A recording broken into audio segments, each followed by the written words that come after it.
முதலாவதாக கேட்கப்பட்ட கேள்வி என்னன்னு சொன்னா, இந்த நுவரெலியா சில்மியாபுர ஜமாலியா மதரசால மாணவர் ஒருவர் மரணித்து இருப்பதாக ஒரு செய்தி பரப்பப்பட்டு, அந்த செய்தியில் அந்த மாணவனுடைய மரணம் சந்தேகத்துக்குரியதாக இருக்கிறது.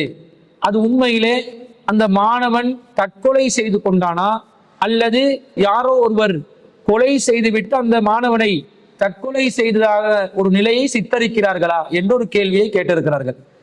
இந்த சம்பவத்தை பொறுத்தவரையில் கடந்த நவம்பர் மாதம் 3ஆம் திகதி தான் இந்த சம்பவம் நடைபெற்றிருக்கிறது. என்ன, ஜமாலியா மதரசா நுவரெலியா மாவட்டத்துல சில்மியாபுர் என்ற பகுதியில ஒரு அரபு மதரசா நடைபெற்று வருகிறது. அந்த மதரசாவை சேர்ந்த ஹிஃபுல் பிரிவை சேர்ந்த மாணவன் MAM சஹதி என்பவர் தற்கொலை செய்து கொண்டதாக ஒரு செய்தி பரப்பப்பட்டு வந்தது. அதற்கு பிறகு அந்த மாணவன் சம்பந்தப்பட்ட பெற்றோர்கள், அந்த மாணவர் சம்பந்தப்பட்ட ஊர்வாசிகள் இந்த தற்கொலை என்று இவர்கள் சொல்லக்கூடிய இந்த செய்தி தவறான ஒரு செய்தி, இப்படி தற்கொலை நடைபெறுவதற்குரிய வாய்ப்புகள் இல்லை, இது ஒரு கொலையாக இருப்பதற்கான நியாயமான சந்தேகங்கள் இருக்கின்றன என்று சொல்லி பலவிதமான சந்தேகங்களை கிளப்பி எடுத்திருக்கிறார்கள். அப்ப இந்த மதரசா தரப்புல இருந்து என்ன பதில் சொல்றாங்கன்னு சொன்னா, அந்த குறித்த மாணவன் சஹதி அவர்கள் சரியாக விடிய காலம் ஒரு 4 மணி துவக்கம் 5:30 மணி வரை அவர் பாத்ரூமுக்குள்ள போனவரு, கடைசி வர காட்டிலும் அவர் வெளியே வரல. அவர் வெளியே வராம இருந்ததை தேடி பார்க்கிற நேரத்துல அவர் தற்கொலை செய்து கொண்டிருந்த அந்த காட்சி நாம் காணுகிறோம் என்று சொல்லி மதரசா தரப்புல இருந்து ஒரு செய்தியை சொல்றாங்க. அது பாத்ரூம்ல தற்கொலை செஞ்சாரா, டாய்லெட்ல தற்கொலை செஞ்சு கொண்டாராண்டு பலதரப்பட்ட முரண்பட்ட தகவல்களும் வெளியாகி கொண்டு இருக்கிறது. அதற்கு பிறகு அந்த மாணவரை ஹாஸ்பிட்டலுக்கு கொண்டு சென்று ஹாஸ்பிட்டல்ல இருந்து அந்த மாணவர் மரணம் அடைந்து விட்டார் என்ற செய்திதான் பெற்றோர்கள் தரப்புக்கு கிடைக்குது. இப்ப பெற்றோர்கள் என்ன சொல்றாங்க, திடீரென்று நமக்கு ஒரு போன் கால் வருது, இப்படி உங்களுடைய மகன் இப்படி சுகம் இல்லாம இருக்கிறாரு, ஹாஸ்பிட்டல்ல நாங்க அட்மிட் பண்ணிட்டோம், எனவே அவரை நீங்க பாருங்க என்று சொல்லி அவங்களுக்கு தகவல் வருது. இவங்க ஹாஸ்பிட்டலுக்கு போனா அந்த மாணவருடைய சடலத்தை தான், ஜனாசாவை தான் கையில கொடுக்குறாங்க. அப்ப அந்த மாணவருக்கு உண்மையில என்ன ஆச்சு, அந்த பெற்றோர்களுடைய மகனுக்கு சஹதிக்கு என்ன ஆச்சு என்றது ஒரு கேள்விக்குறியான ஒரு நிலையில, சட்ட வைத்திய அதிகாரிகளுடைய அறிக்கையில இவர் ஒரு கொலை செய்யப்பட்ட ஒரு நிலையில தற்கொலையில் தான் இவர் இறந்திருக்கிறார் என்ற அறிக்கைகள் வருகிறது. அதே நேரத்துல இதை போலீசார் விசாரணை செய்கிறார்கள், புலன் விசாரணைகள் நடைபெறுகிறது. அந்த விசாரணைகள்ல என்ன சொல்லப்படுகிறதுன்னு சொன்னா, இவர் தற்கொலை செய்து கொண்டதுதான் உறுதியாகுகிறது என்ற மாதிரி தகவல்கள் வருகிறது. இந்த அறிக்கைகள் கூட இந்த பெற்றோர்களுடைய கைவசத்துல சேராத ஒரு நிலையில இவர்கள் தடுமாற்றத்துக்கு உள்ளாகிறாங்க. இப்ப இந்த சம்பவத்தை ஒட்டி இந்த பெற்றோர்கள், அந்த சஹதியுடைய தாயும் தந்தையும் இவர்கள் என்ன சொல்றாங்கன்றா, நமக்கு பலவிதமான சந்தேகங்கள் இதுல ஏற்படுது என்று சொல்லி ஒரு சந்தேகங்களுடைய ஒரு பட்டியலை போடுறாங்க. புலன் விசாரணை பிரிவினுடைய போலீசாருடைய அறிக்கைகள், அதே போன்று சட்ட வைத்திய அதிகாரிகளுடைய அறிக்கைகளை வைத்து ஒரு விஷயம் தற்கொலையாக நடந்ததா கொலையாக நடந்ததா என்பதை முடிவு செய்வதற்கு சட்ட ரீதியாக போதுமானதாக இருந்தாலும், அந்த சம்பந்தப்பட்ட பெற்றோர்கள் அதிலே எழுப்பக்கூடிய சில கேள்விகள் இந்த மாணவனுடைய மரணம் விஷயத்தில் ஏதோ ஒரு அசம்பாவிதம் நடந்து இருக்கலாம் என்று நினைக்கின்ற அளவுக்கு பலத்த சந்தேகங்கள் எழுப்பப்பட்டு கொண்டிருப்பதை நாங்கள் பார்க்கிறோம். அந்த பெற்றோர்களும் அந்த மாணவருடைய ஊர்வாசிகளும் எழுப்புகின்ற சந்தேகங்களை பட்டியல் போடுறாங்க. எப்படி போடுறாங்கன்னா, முதல்ல தற்கொலை செய்து கொள்கின்ற அளவிற்கு இந்த சஹதி என்ற மாணவனுக்கு எந்த ஒரு காரணமும் இல்லை, தற்கொலை செய்யற அளவுக்கு ஒரு மனநிலை இல்லை, ஒரு சூழல் இல்லை, கவலையோ அல்லது மன அழுத்தமோ அல்லது இந்த மாணவருக்கு ஏதாவது இந்த வெளிப்புறத்திலிருந்து ஏதாவது அவருக்கு வற்புறுத்தக்கூடிய விதத்தில் ஒரு பாதிப்புகளோ இருந்ததாக எந்த ஒரு செய்தியும் இல்லை. இரண்டாவது, இந்த மாணவன் மரணிப்பதற்கு முன்பதாக வெள்ளிக்கிழமையும் சனிக்கிழமையும் தாயாருடன் பேசியிருக்கிறார்.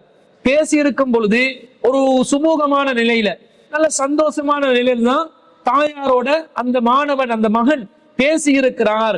அப்ப ஏதாவது தன்வசத்துல மனசுல தாங்கிக் கொள்ள முடியாத அளவுக்கு ஒரு கவலை இருந்தால் கண்டிப்பா அந்த தாயாரிடம் சஹதி அவர்கள் சொல்லி இருப்பார்கள் என்று தாயார் சொல்கிறார். என்ற மகன் என்னிடம் சொல்லி இருப்பார், என்னோடு எல்லா விஷயங்களையும் ஷேர் பண்ணக்கூடியவர், தந்தையுடன் விஷயங்களை கருத்து பரிமாற்றங்கள் செய்யாவிட்டாலும் என்னுடன் இந்த கவலைகளை ஷேர் செய்வதனால இப்படிப்பட்ட ஒரு கவலையில் தான் இருப்பதாக எந்த செய்தியும் தனக்கு சொல்லல. ரெண்டாவது.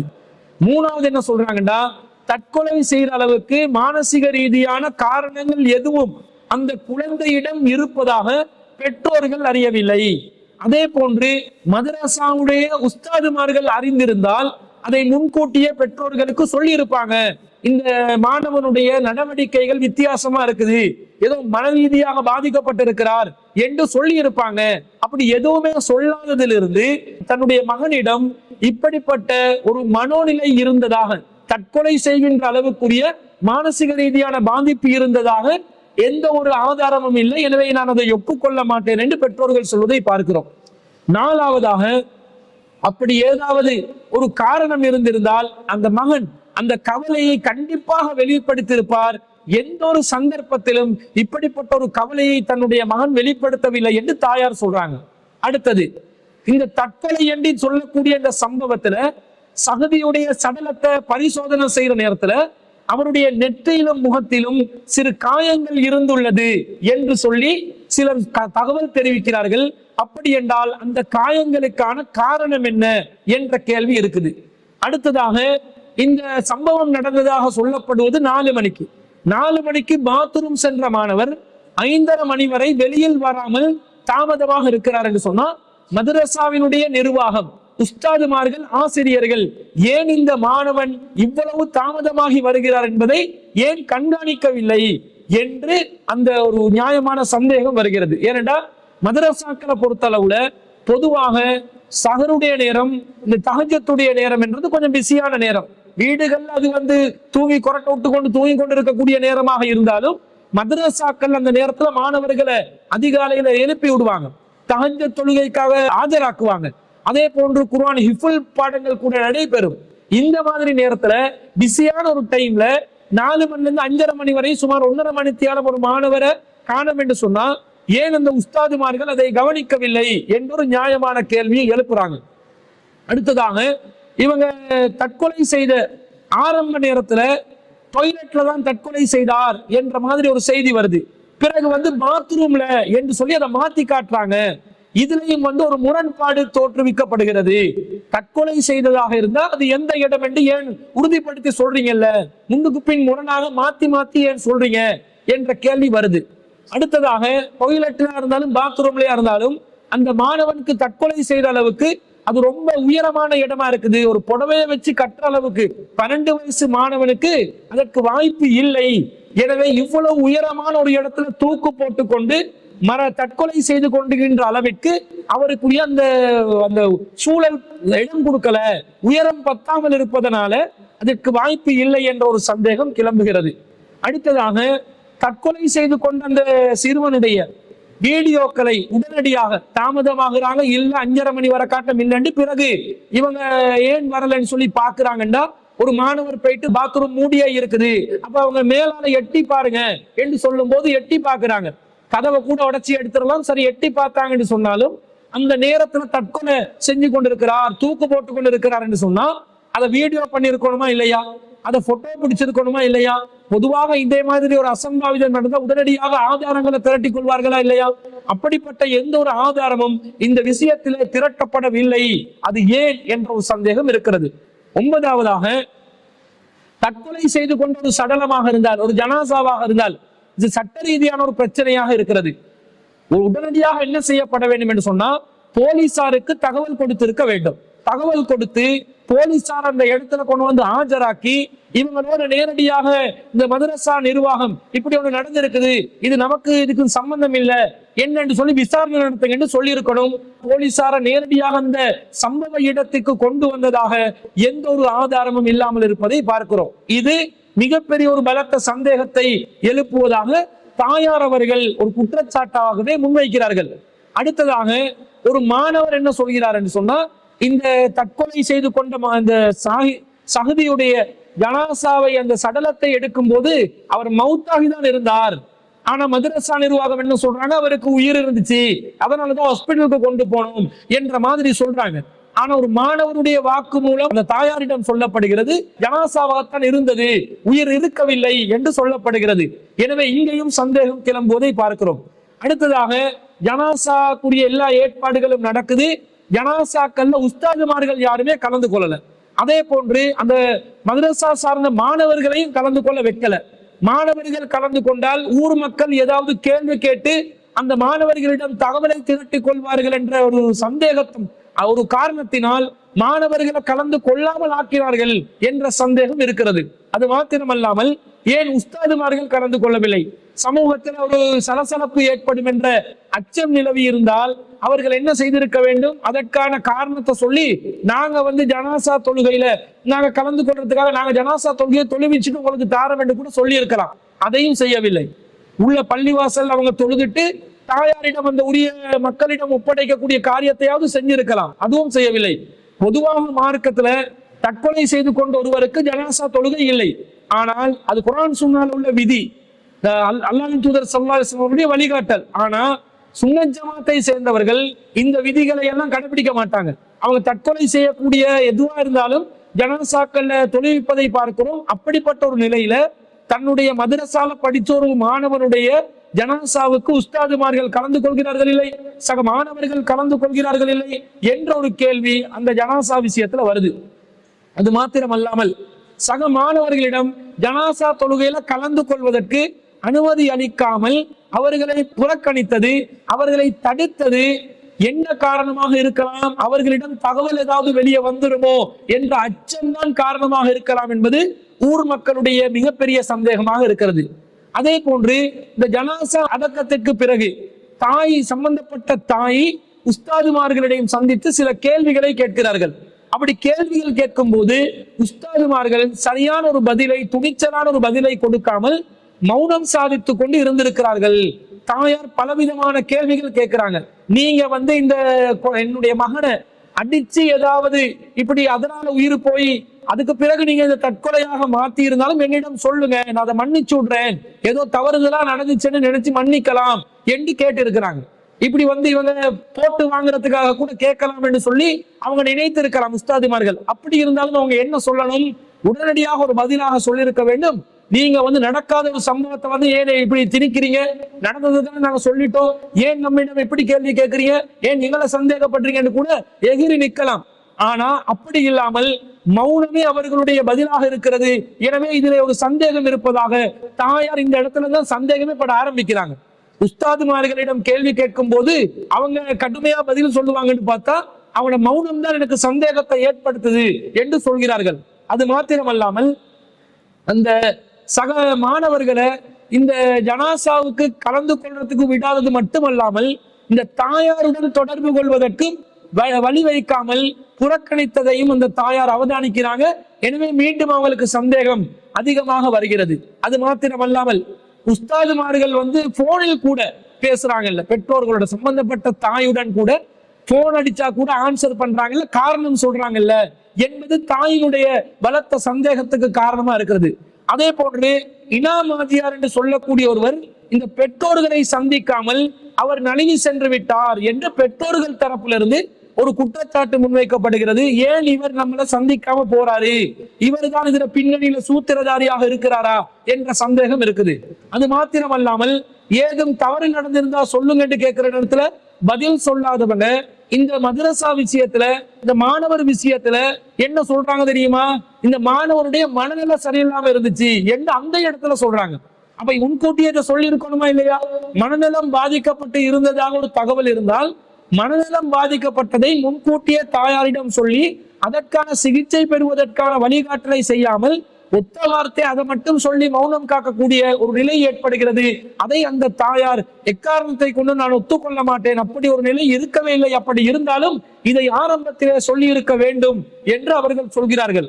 அடுத்தது ஹாஸ்பிட்டல்ல சஹதி என்ற மாணவர் குணமாகி வரணும் என்று சொல்லி என்ன செய்யறாங்க? மதரசாவால நோம்பு பிடிக்கிறாங்க, குர்பான் கொடுக்குறாங்க, இதெல்லாம் நடத்துறாங்க. ஆனா ஒரு மாணவர் சக மாணவர் சொல்கிறார், அவர் தற்கொலை செய்து கொண்டதாக, தூக்கு போட்டு கொண்டதாக சொல்லக்கூடிய இடத்துல தூக்கு அந்த போட்டுக்கொண்ட அந்த புடவையிலிருந்து அவரை இறக்கும் பொழுது அவருக்கு உயிர் போய்தான் இருந்துச்சு என்று சொல்றதாக வருகிறது. அப்ப எதுக்காக மரணித்த ஒருவருக்காக வேண்டி நீங்கள் நோம்பு பிடிச்சீங்க, எதுக்காக குர்பான் கொடுத்தீங்க, என்ன நடக்குதுங்க, ஏதோ ஒரு முரண்பாடு, சம்திங் ஏதோ ராங்கா நடக்குது என்பதை தாயுடைய சந்தேகத்துக்கு மீண்டும் ஒரு காரணமாக இருக்கிறது. அது மட்டுமல்லாமல் இந்த மாணவர் ஏற்கனவே தாயாரிடம் விடுமுறை காலத்துல வந்த நேரத்துல அவருடைய உடம்புல, அவர் வெள்ள ஒரு பையனா இருக்கிறாரு, அவருடைய உடம்புல இருக்கிற அடித்ததன் காரணமாக ஏற்பட்ட தழும்புகளை பார்த்து ஏன் என்ன நடந்துச்சு, தொடை பகுதிகள்ல முதுகு பகுதிகள் எல்லாம் அடிச்சிருக்கிறாங்க, என்ன நடந்துச்சுன்னு கேட்ட நேரத்துல இல்ல உஸ்தாது தான் இப்படி அடிச்சாரு, வெளியே சொல்ல வேணாம் என்றாரு, உஸ்தாதிமார்கள்ட்ட பதுவாக்களுக்கு நாங்கள் ஆளாக கூடாது என்று எங்களை எங்களுக்கு சொல்லி தந்திருக்கிறாங்க என்று சொல்லி கடுமையான சரமாரியான தாக்குதல்களை மதரசா மாணவர்களுக்கு கொடுக்கப்படுவதை இந்த மாணவர் மூலம் உறுதிப்படுத்தப்படுகிறது. அப்ப சஹதி என்ற மாணவருக்கும் இந்த தாக்குதல் ஏற்கனவே என்ன செய்யப்பட்டிருக்குது, நடந்திருக்குது. எனவே இப்படிப்பட்ட அடி உதை என்பது சகஜமாக நடக்கக்கூடிய நிலையில் என்னுடைய மகன் இதனால் பாதிக்கப்பட்டிருக்கிறார். காரணம், அவர் ஒரு தடவை எக்காரணத்தை கொண்டும் என்னுடைய தம்பியை இந்த மதரசால போற்றாதீங்க, அப்படி போட்டால் அவர் கண்டிப்பாக அவருக்கும் பாதிப்பு வரும், போற்றாதீங்க என்று கடுமையான முறையில தாயாருக்கு மறுப்பு தெரிவித்திருக்கிறார். அப்பையும் தாய் சொல்லியிருக்கிறாங்க, இல்ல தம்பிய உங்களோட வச்சிருந்தா அவங்களுக்கும் லேசா இருக்கும் என்று சொல்ல போதும் ஒரே பிடிவாதமாக அதை மறுத்திருப்பதை பார்க்கிறோம். அடுத்த சந்தேகம் என்னன்னு சொன்னா, இந்த ஜனாசா விஷயத்துல கௌஸ் சாதியார் என்ற ஒருத்தர் சம்பந்தப்படுறாரு. அவர் ஒரு ஸ்டேட்மெண்ட் கொடுக்கும் போது இந்த சஹதி என்ற மாணவன் 2 மணிக்கே மௌத்தா போயிட்டாரு என்ற மாதிரி ஒரு செய்தி அவருக்கு கிடைச்சு அவர் போனதாக ஒரு செய்தி வருது. அப்ப 4 மணிக்கு பாத்ரூமுக்கு போயிட்டு 5:30 மணிக்கு தற்கொலை செய்து கொண்டதாக ஒரு செய்தி சொல்றீங்களே, 2 மணிக்கே மௌத்தா போனதாக செய்தி கௌசாதியாருக்கு தெரிஞ்சதா சொல்லப்படுது. இதுல என்ன நடக்குது என்று சொல்லி, இதுல ஏதோ ஒரு மர்மம் ஏற்பட்டிருக்கிறது என்று சொல்லி அந்த சஹதியுடைய பெற்றோர்கள் பலத்த சந்தேகத்தை எழுப்புகிறார்கள்.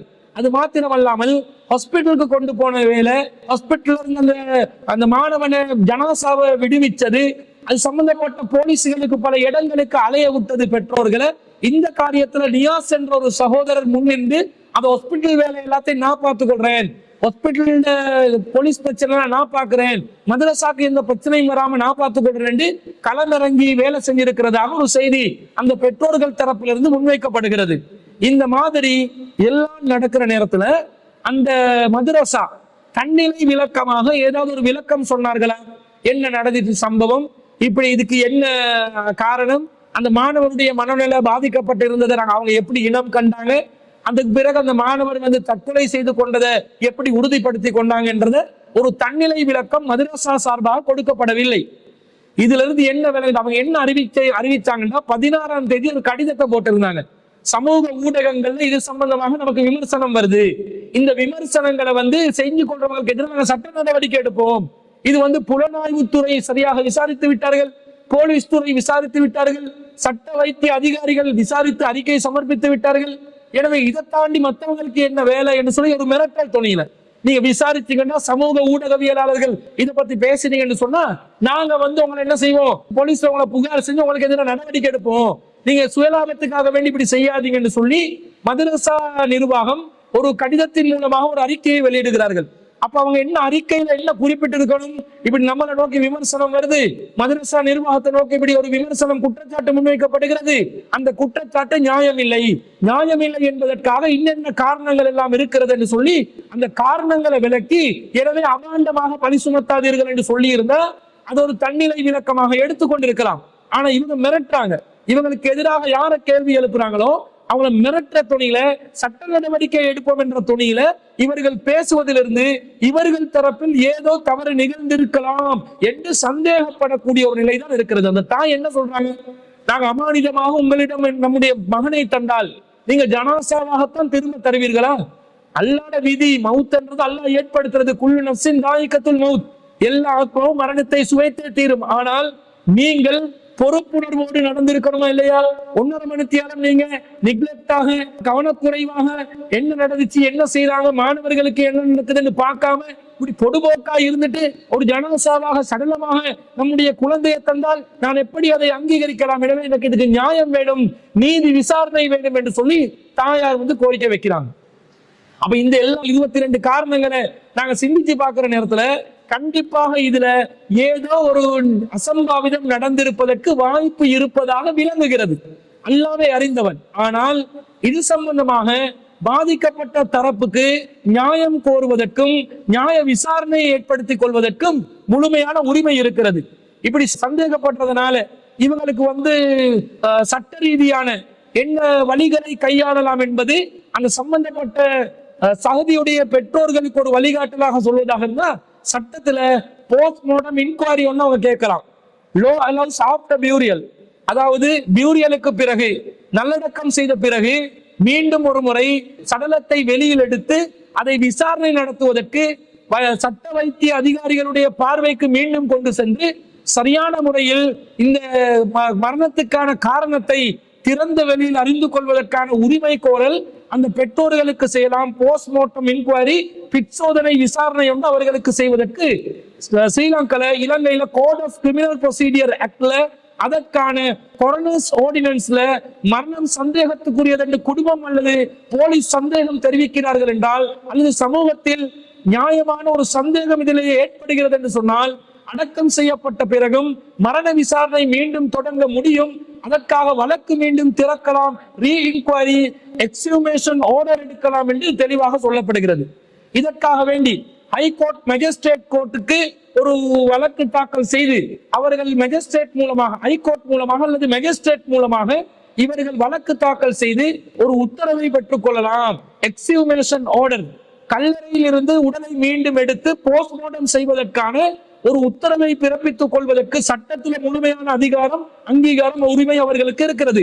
அதே போன்று போஸ்ட்மார்ட்டம் எக்ஸாமினேஷன், புதிய மருத்துவ சட்ட ஆய்வொன்றை எடுத்து மரணத்துக்கான அப்ராக்சிமேட் ரீசன் என்னவென்பதை, நெருங்கிய காரணம் என்னவென்பதை அறிந்து கொள்ளும் உரிமை பெற்றோர்களுக்கு இருக்கிறது.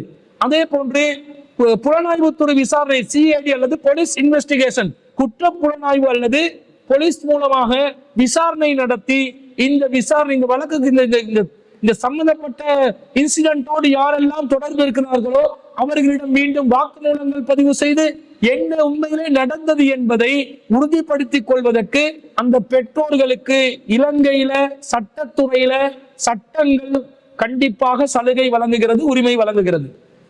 அதை அந்த பெற்றோர்கள் முறைப்படி சட்ட ரீதியாக அணுகினால் அவர்களுக்கான நியாயத்தை பெற்றுக்கொள்ளலாம். ஆனா இந்த கோரிக்கையை யாரு செய்யணும் என்று கேட்டா அந்த குடும்ப உறுப்பினர்கள் தான் செய்ய வேண்டும், அல்லது உறவினர்கள் செய்யலாம், அல்லது சமூகத்தின் தலைவர்கள் செய்யலாம். ஒரு ஜமாத்துல அல்லது ஒரு அமைப்புல தலைவர்கள் அந்த குடும்பத்துடைய கன்சென்ட்டை, சம்மதத்தை பெற்றுக்கொண்டு இதற்கான வழக்குகளை தொடர்வதற்குரிய வாய்ப்புகள் இருக்கிறது.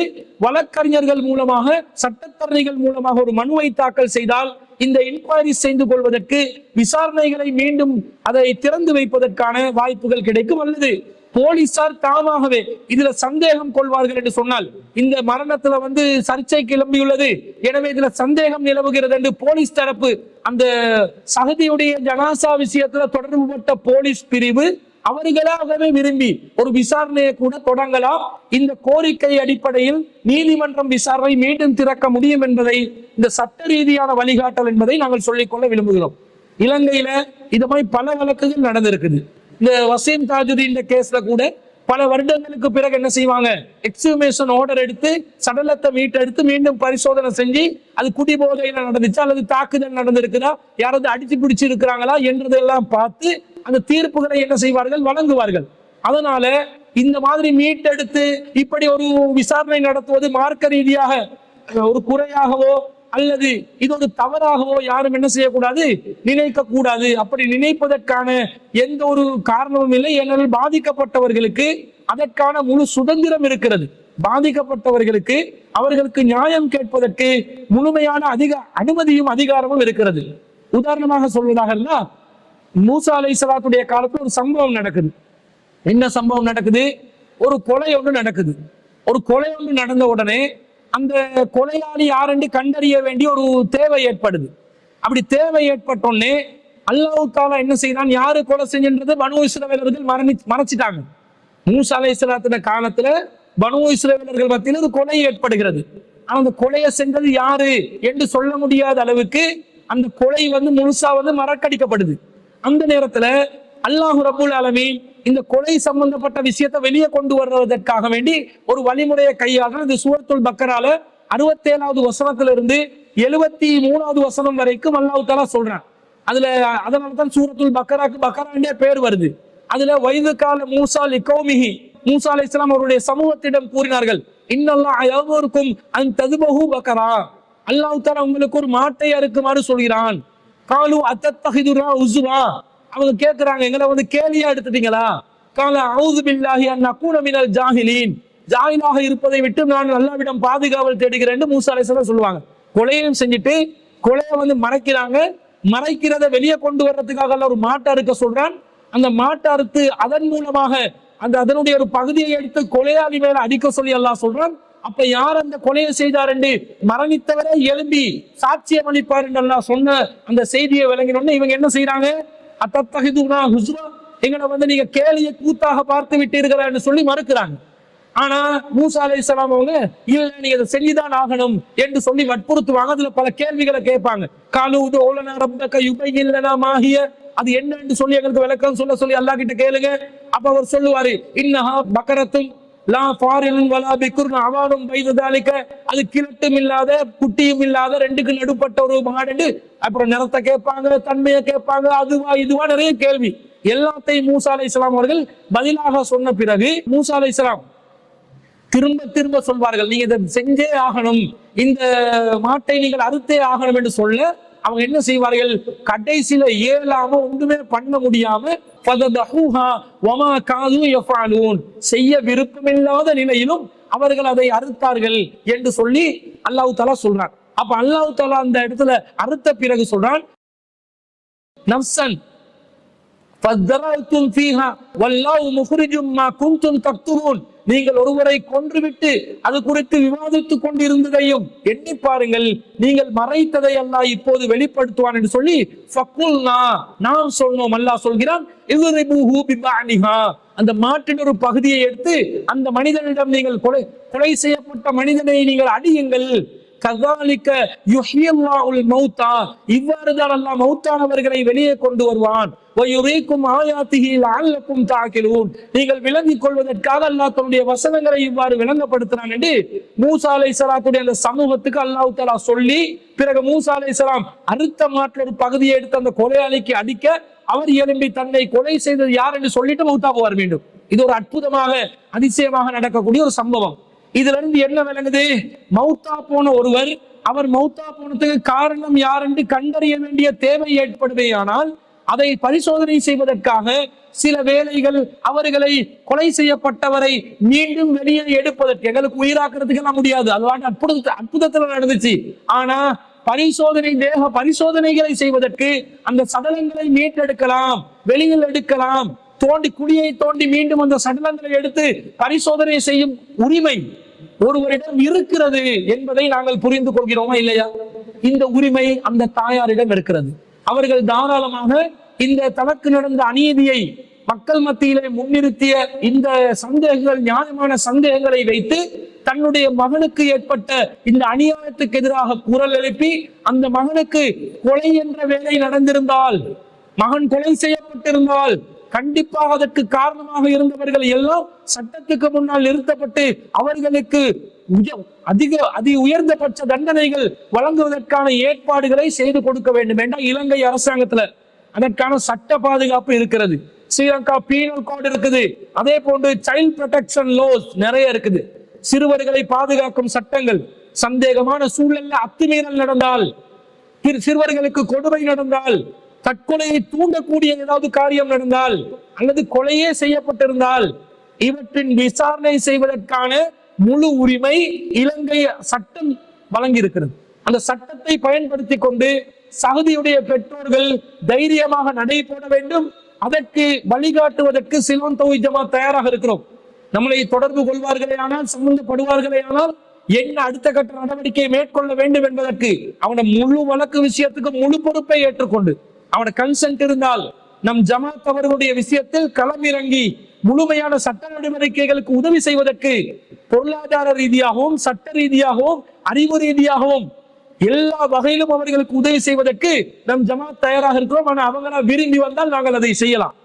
அப்ப இதுல ஒரு சந்தேகம் இருக்குது என்பதுதான் நம்முடைய நிலைப்பாடும் கூட.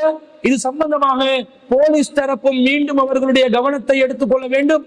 அரசாங்கமும் இது சம்பந்தமாக அவர்களுடைய கவனத்தை எடுத்துக்கொண்டு இந்த சஹதி என்ற மாணவனுக்கு அநீதி நடந்திருக்கிறதா இல்லையா, அவர் கொலை செய்யப்பட்டாரா இல்லையா, தற்கொலைதான் நடந்ததா அல்லது தற்கொலைக்கு தூண்டப்பட்டிருக்கிறாரா என்பதை எல்லாம் விசாரணை நடத்தி சஹதி என்ற அந்த ஜனாசாவுக்கு, அந்த மரணத்துக்கு ஒரு நீதி செலுத்தப்பட வேண்டும் என்பது நம்முடைய கோரிக்கையாகவும் இருக்கிறது என்பதை நாம் இந்த இடத்திலே பதிவு செய்து கொள்ள விரும்புகிறோம். எனவே அந்த கேள்வி கேட்ட சகோதரர் அவர்களுக்கு நாங்கள் இதையே பதிலாக சொல்லிக் கொள்கிறோம். இந்த விஷயத்துல சந்தேகம் தான் ஏற்பட்டிருக்கிறது, அதுல எந்த மாற்று கருத்தும் இல்லை. அந்த சந்தேகம் நமக்கும் ஊர்ஜிதமாகுகிறது. அந்த சந்தேகத்துக்கு ஒரே பதில் என்னன்னு சொன்னா, இது சம்பந்தப்பட்ட மேல் விசாரணையை அந்த சம்பந்தப்பட்ட பெற்றோர்கள் கோரி அதற்கான முன்னெடுப்புகளை சட்ட ரீதியாக அவர்கள் மேற்கொள்ள வேண்டும் என்பதுதான் இதற்கான ஒரே தீர்வாக நாம் சொல்ல முடியும். அதற்கு சிலோன் தௌஹீத் ஜமாத் உதவி செய்வதற்கும் தயாராக இருக்கிறோம். சட்ட ரீதியாகவும் பொருளாதார ரீதியாகவும் உதவி செய்வதற்கு தயாராக இருக்கிறோம் என்பதை இந்த முதல் விஷயத்தில், இது கொலையா தற்கொலையா என்ற கேட்ட கேள்விக்கு பதிலாக நாங்கள் பதிவு செய்து கொள்கிறோம். இரண்டாவது என்ன கேட்கிறாங்கன்னா, இஸ்லாமில் பாதிக்கப்பட்டவர்களுக்கு ஆதரவாக குரல் கொடுப்பது அனுமதிக்கப்பட்டுள்ளதா என்று கேட்கிறாங்க. இதே சகோதரர், அந்த கேள்வி கேட்ட அதே சகோதரர் தான் கேட்கிறாரு, இப்படி நாங்க ஒரு விஷயம் நடக்கும் போது பாதிக்கப்பட்ட மக்களுக்காக வேண்டி நாங்க குரல் எழுப்புறது இஸ்லாத்துல நமக்கு அனுமதி உள்ளதா, நாங்க அப்படி குரல் எழுப்பலாமா என்று கேட்கிறாங்க. தாராளமா குரல் எழுப்பலாம். இஸ்லாம் என்றாலே பிறர் நலம் நாடுவதுதான். அத்தீனு நசீஹா, பிறருக்கு நலம் நாடுவதுதான் இந்த தீன் என்பதை, இஸ்லாம் என்பதை. இந்த அல் குர்ஆனுக்கு நலம் நாட வேண்டும், இஸ்லாத்துக்கு நலம் நாட வேண்டும், மக்களுக்கு நலம் நாட வேண்டும். இந்த நலம் நாடுவது அடுத்தவங்க நல்லா இருக்கணும் என்றதுக்காக வேண்டி, இந்த தீனை நிலைநாட்டுவதற்காக வேண்டி நலம் நாடி வேலை செய்வதுதான் இந்த இஸ்லாத்துடைய அசலான கடமை. அப்ப இது அனுமதிக்கப்பட்டுள்ளதான்னு கேட்கக்கூடாது.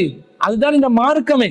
அடுத்தவங்களுக்காக நல்லவன் நினைச்சு அவங்களுக்கு பாதிப்புகளுக்காக வேண்டி குரல் எழுப்புவது இந்த மார்க்கத்தினுடைய ஒரு கட்டாய கடமை என்று சொல்கின்ற அளவிற்கு இருக்கிறது. என்ன வருது குர்ஆன்ல வருது, 11வது அத்தியாயத்துல 113வது வசனத்துல அல்லாஹ் சொல்கிறான், வலா தர்கனு இலல்லதீன லலமு ஃபதமஸ்ஸகுமுன் நார், நீங்கள் அநீதி இழைத்தவர்களுக்கு சார்பாக வாதிட்டு விடாதீர்கள், அநீதி இழைத்தவர்கள் பக்கம் சாய்ந்து விடாதீர்கள். ஃபதமஸ்ஸகுமுன் நார், உங்களை நரகம் தீண்டிவிடும். வமாலக்கும் மின் தூனில்லாஹி மின் அவுலியாஹி, பிறகு உங்களுக்கு அல்லாஹ்விடமிருந்து எந்த ஒரு உதவியாளரும் வரமாட்டார். சும்மலா துன்சரூன், பிறகு நீங்கள் உதவி செய்யப்படவும் மாட்டீர்கள் என்று அல்லாஹ் சொல்கிறார். அப்ப அநியாயத்துக்கு நாங்கள் சாய்ந்து விடக்கூடாது என்றால் என்ன அர்த்தம்? நியாயத்தின் பக்கம் நிற்க வேண்டும் என்பது அர்த்தமா இல்லையா? நியாயத்துக்காக குரல் கொடுக்க வேண்டும் என்பது அர்த்தமா இல்லையா? நியாயத்துக்காக வேண்டி போராட வேண்டும் என்பது அர்த்தமா இல்லையா? இது கட்டளை, அல்லாஹ்வுடைய கட்டளையாக இருக்கிறது. வலா தர்கனு இலல்லதீன லலமும், அநீதி இழைத்தவர்கள் பக்கம் நீங்க சாயாதீங்க. நியாயமான பக்கத்துல நிக்கிறேன்னா அநீதி இழைத்தவர்கள் பக்கம் சாயாமல் இருப்பது என்றால் என்ன அர்த்தம்? நியாயத்துக்காக சாயணும், நியாயத்துக்காக நிக்கணும், நியாயத்துக்காக குரல் எழுப்பணும் என்பதுதானே அர்த்தம். எனவே இஸ்லாமிய மார்க்கம் எப்போதும் நியாயத்துக்காக வேண்டி, நியாயத்தை கண்டால் மட்டும் போதாது, அதற்காக வேண்டி பேச வேண்டும், குரல் எழுப்ப வேண்டும் என்று சொல்லக்கூடிய ஒரு மார்க்கமாக இருப்பதை பார்க்கிறோம். இந்த நீதி என்பதை நிலைநிறுத்துவதுதான் இஸ்லாம். சும்மா தொழுகைய நோன்ப ஹஜ்ஜ அமல்களை மட்டும் பரப்புறது மட்டும் இஸ்லாம் அல்ல. அதுவும் இஸ்லாம், அது அல்லாஹ்வுக்கு செலுத்துகின்ற வணக்கம். ஆனா நீதியை நிலைநாட்டுவது என்பது இந்த இஸ்லாமிய மார்க்கத்துல மிகவும் வலியுறுத்தப்பட்ட ஒன்று. யாருக்கு எதிராக வந்தாலும் சரி, நமக்கே எதிராக வந்தாலும் சரி, நம் பெற்றோர்களுக்கே எதிராக வந்தாலும் சரி, நீதியின் பக்கம் நிற்பதுதான் இஸ்லாமிய மார்க்கம். அல்லாஹ் தஆலா எப்படி சொல்கிறான்? யா அய்யுஹல்லதீன ஆமனு, நம்பிக்கை கொண்டவர்களே, கூனு கவ்வாமீன பில் கிஸ்தி ஷுஹதாக லில்லாஹ், நீங்கள் நீதிக்கு பக்கச்சார்புள்ளவர்களாக, நீதியை நிலைநாட்டக்கூடிய சமூகமாக இருங்கள். ஷுஹதாக லில்லாஹ், அல்லாஹ்வின் சாட்சியாளர்களாக நீதியை நிலைநாட்டுங்கள். வலவ் அலா அன்ஃபுசிக்கும், அது உங்களுக்கு எதிரானதாக இருந்தாலும் சரி, அவில் வாலிதைன், அது உங்களுடைய பெற்றோர்களுக்கு எதிராக இருந்தாலும் சரி, வல் அக்ரபீன், அது உங்களுடைய உறவினர்களுக்கு எதிராக இருந்தாலும் சரி. அல்லாஹ் தஆலா சொல்கிறான், உங்களுக்கே எதிராக இருந்தாலும், பெற்றோர்களுக்கு எதிராக இருந்தாலும், உறவுகளுக்கு எதிராக இருந்தாலும் நீதியை நிலைநாட்டுங்க. நீதி முக்கியம். நீதியை நிலைநாட்டுறதுக்கு யாரும் வராட்டி இந்த உலகம் அநீதியின் பக்கம் சென்று விட்டு அநீதியை ஆட்சி செய்யக்கூடிய ஒரு நிலையாக வந்து விட்டால் இந்த உலகம் அழிந்து விடும். அதனால நீதிக்காக வேண்டி நாங்கள் போராட வேண்டும் என்று அல் குர்ஆன் சொல்கிறது. அதே வசனத்தில் தொடர்ச்சி அல்லாஹ் சொல்லும்போது ஃபலா தத்தபிஉல் ஹவா அன் தஅதிலு, நீதியை நிலைநாட்டுவதில் உங்களுடைய மனோ இச்சைகளை பின்பற்றாதீர்கள். மனசுல நினைச்சது நீதி என்று நினைக்க கூடாது. சாட்சியங்கள், ஆதாரங்கள், மனசாட்சி இது எல்லாத்தையும் வச்சு நீதியை நிலைநாட்டணும். நீங்க எதை நினைக்கிறீங்களோ அது நீதி அல்ல. சாட்சியம் இருக்குதா, ஆதாரம் இருக்குதா, வாதம் சரியா இருக்குதா, அதே நேரத்துல நீங்க மனசால நினைக்கிறீங்க இதுதான் சரியான ஒரு தீர்வா இருக்கும், நியாயம் என்று எல்லாத்தையும் வச்சுதான் நீதியை நிலைநாட்டணுமே தவிர வெறுமனே உன மனசு நினைக்கிறது மட்டும் நீதியாகாது. நீதியை நிலைநாட்டணும், அந்த நீதியும் சரியா இருக்கணும். நீதிதான் என்று எல்லாருக்கும் தெரியணும், நீதி எல்லாருக்கும் விளங்கக்கூடிய விதத்தில் இருக்கணும். அதற்கு சாட்சியங்கள் தேவை, அதற்கு ஆதாரங்கள் தேவை. அப்ப ஆதாரங்களையும் சாட்சியங்களையும் கொண்டு நீதியை நிலைநாட்டணும் என்றா என்ன செய்யணும்? வாயை பத்தி கொண்டிருந்தா சரி வருமா? சும்மா இருந்தா நீதி நிலைநாட்டுகிறதா ஆகுமா? எல்லாரும் மௌனமா இருக்கிறாங்க, அநியாயம் நடக்குது. அந்த அநியாயத்துக்கு மௌன சாட்சிகளாக இருந்தால் நாங்களும் அந்த அநியாயத்துக்கு ஒத்து ஊதுறோம் என்று அர்த்தம், அந்த அநியாயத்துக்கு துணை புரிகிறோம் என்று அர்த்தம். அப்ப நாங்க நீதியை நிலைநாட்டக்கூடியவர்களா இருந்தா இவருக்கு பாதிப்பு நடந்திருக்குதுன்னு சொல்லிட்டு போறது மட்டும் இல்ல, அந்த பாதிப்புக்கு உள்ளானவர்களுக்காக உதவி செய்ய வேண்டும். அந்த பாதிப்புக்கு உள்ளானவர்களுக்கு நாங்கள் கடன் கொடுக்க வேண்டும். அவர் பக்கம் உள்ள நியாயத்தை எடுத்து சொல்ல வேண்டும். அவன் பிரச்சனைக்கு நாம தலை போடணும், நமக்கு தேவையில்லாத வேலைன்னு ஒதுங்கி செல்லக்கூடாது என்பதையும் இந்த வசனத்திலிருந்து நாங்கள் பார்க்கக்கூடியதாக இருக்கிறது. அது மாத்திரமல்லாமல் நபிகள் நாயகம் ஸல்லல்லாஹு அலைஹி வஸல்லம் அவர்கள் சொல்ற செய்தி சஹீஹ் புகாரியிலே 2444வது செய்தியாக பதிவு செய்யப்படுகிறது. அனஸ் இப்னு மாலிக் ரலியல்லாஹு அன்ஹு அவர்கள் அறிவிக்கிறார்கள். என்ன சொல்றாங்க? கால ரசூலுல்லாஹி ஸல்லல்லாஹு அலைஹி வஸல்லம் உன்சுர் அஹாக லாலிமன் அவ் மலுலுமன், உன்னுடைய சகோதரன் அநீதி இழைக்கப்பட்டிருந்தாலும் அநீதி இழைத்திருந்தாலும் அவனுக்கு நீ உதவி செய் அப்படின்னு கேட்கிறாங்க.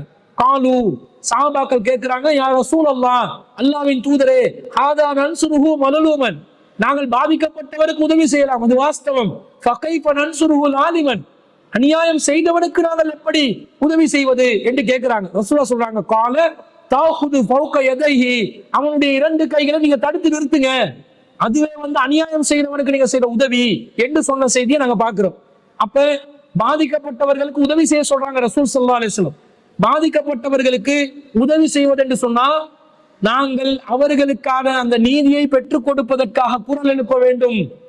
குறைந்தபட்சம் குரல் எழுப்புவது, அவர்களுக்கு உடல் ரீதியான உழைப்புகள், அதே மாதிரி பொருளாதார ரீதியான விஷயங்கள், இது சட்ட நடவடிக்கையா இருந்தால் சட்ட ஆலோசனைகள், அதற்கு செலவினங்களாகும் என்றால் செலவு செய்வதற்கான பொருளாதார உதவிகள் என்று என்னென்ன உதவிகள் செய்ய முடியுமோ அந்த பாதிப்புக்குள்ளானவர்களுக்கான உதவிகள் செய்ய வேண்டும் என்பது இஸ்லாத்தில் உள்ளது. இந்த மாணவருடைய விஷயத்தில் கூட நாங்க பாதிக்கப்பட்டவர்களுக்கு உதவி செய்யலாம்.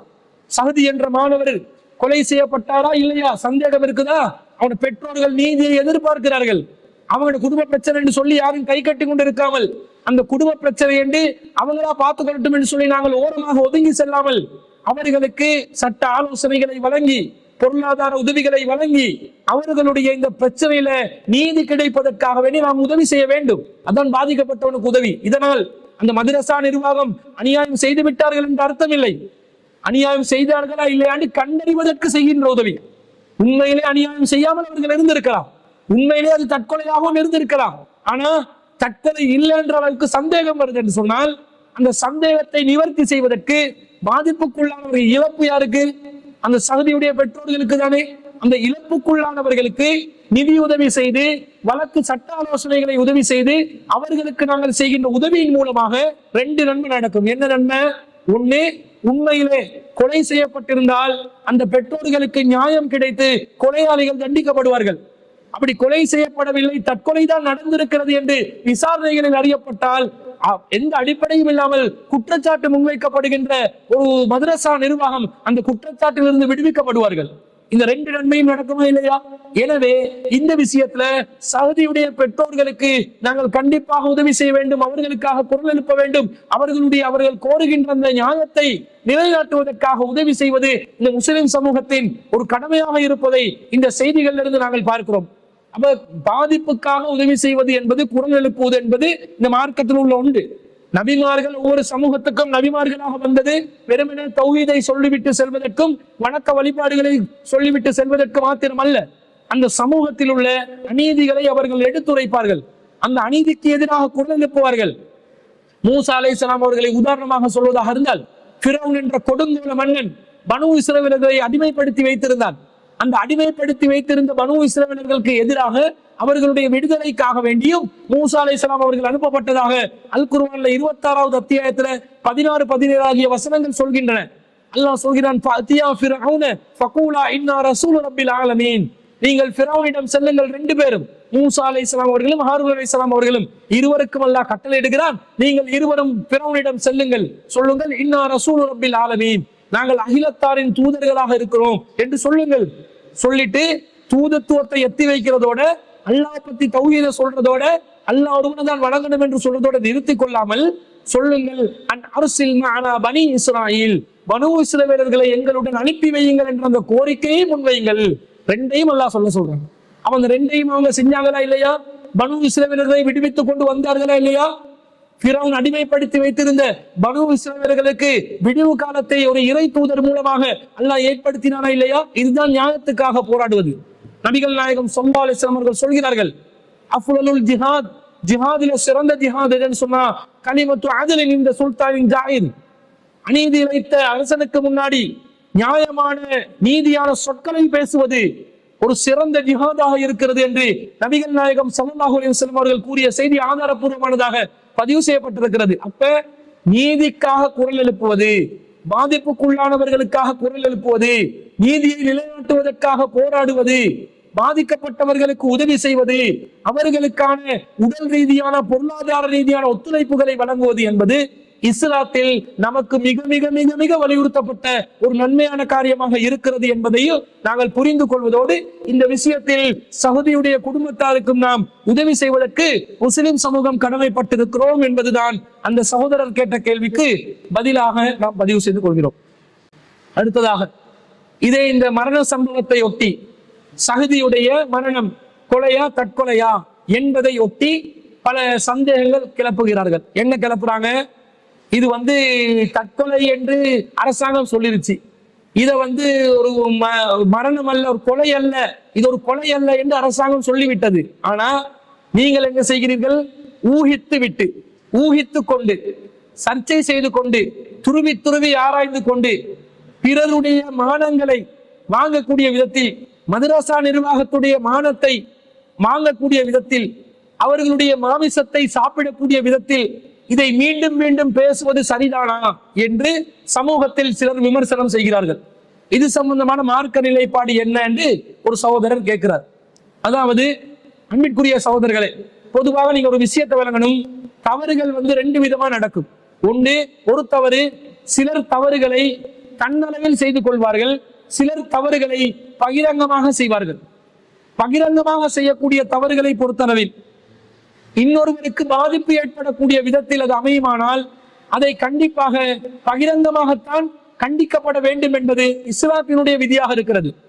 ஒருவர் தனிப்பட்ட முறையில் தவறு செய்வாரே ஆனால் அந்த தவறை தனிப்பட்ட முறையில் அவரை அணுகி அவரை திருத்த வேண்டும். ஒருத்தர் சிகரெட் குடிக்கிறாரு, மதுரை பள்ளிவாசலோட தொடர்புல இருக்கிறாரு, ஆனா சிகரெட்டை குடிக்கிறாரு. இவர் சிகரெட் குடிக்கிறது பள்ளி நிர்வாகத்துக்கு விளங்குது. அவன் மிம்பர்ல ஏறி என்ன செய்ய முடியாது, அதை பகிரங்கமாக கண்டிக்க முடியாது. ஏன்னா அவருடைய தனிப்பட்ட ஒரு விவகாரம்.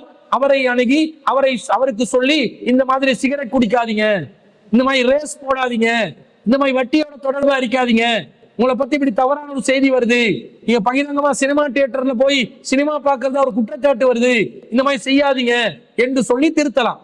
அது தனிப்பட்ட முறையில் திருத்துறது.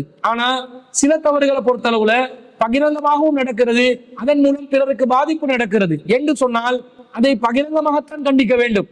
உதாரணமாக சொல்வதாக இருந்தா, ஒருவர் பொது சொத்திலே கையை அடிக்கிறார், பொது சொத்தை சூறையாடுகிறார். பள்ளிவாசல் சொத்து கோடிக்கணக்கில் சேர்த்து அக்கௌண்ட்ல வச்சிருந்தா அந்த பள்ளி நிர்வாகிகள் ஒரு சிலர் பேர் சேர்ந்து அவங்க என்ன செய்யறாங்க, அதை பங்கு போட்டுக் கொள்றாங்க. இந்த மாதிரி வரும்போது அவர்கள் செய்வதை ஒருவர் ஆதாரப்பூர்வமாக கண்டறிகிறார். அதற்கான சாட்சியங்களும் ஆதாரங்களும் அவர்களிடம் இருக்கிறது. இந்த நிலையில் அவர்களை தனிப்பட்ட முறையில் அணுகி இதை நீங்கள் திருத்திக் கொள்ள வேண்டும் என்று சொல்வது என்பது மார்க்கத்தில் அப்படி வழிகாட்டல.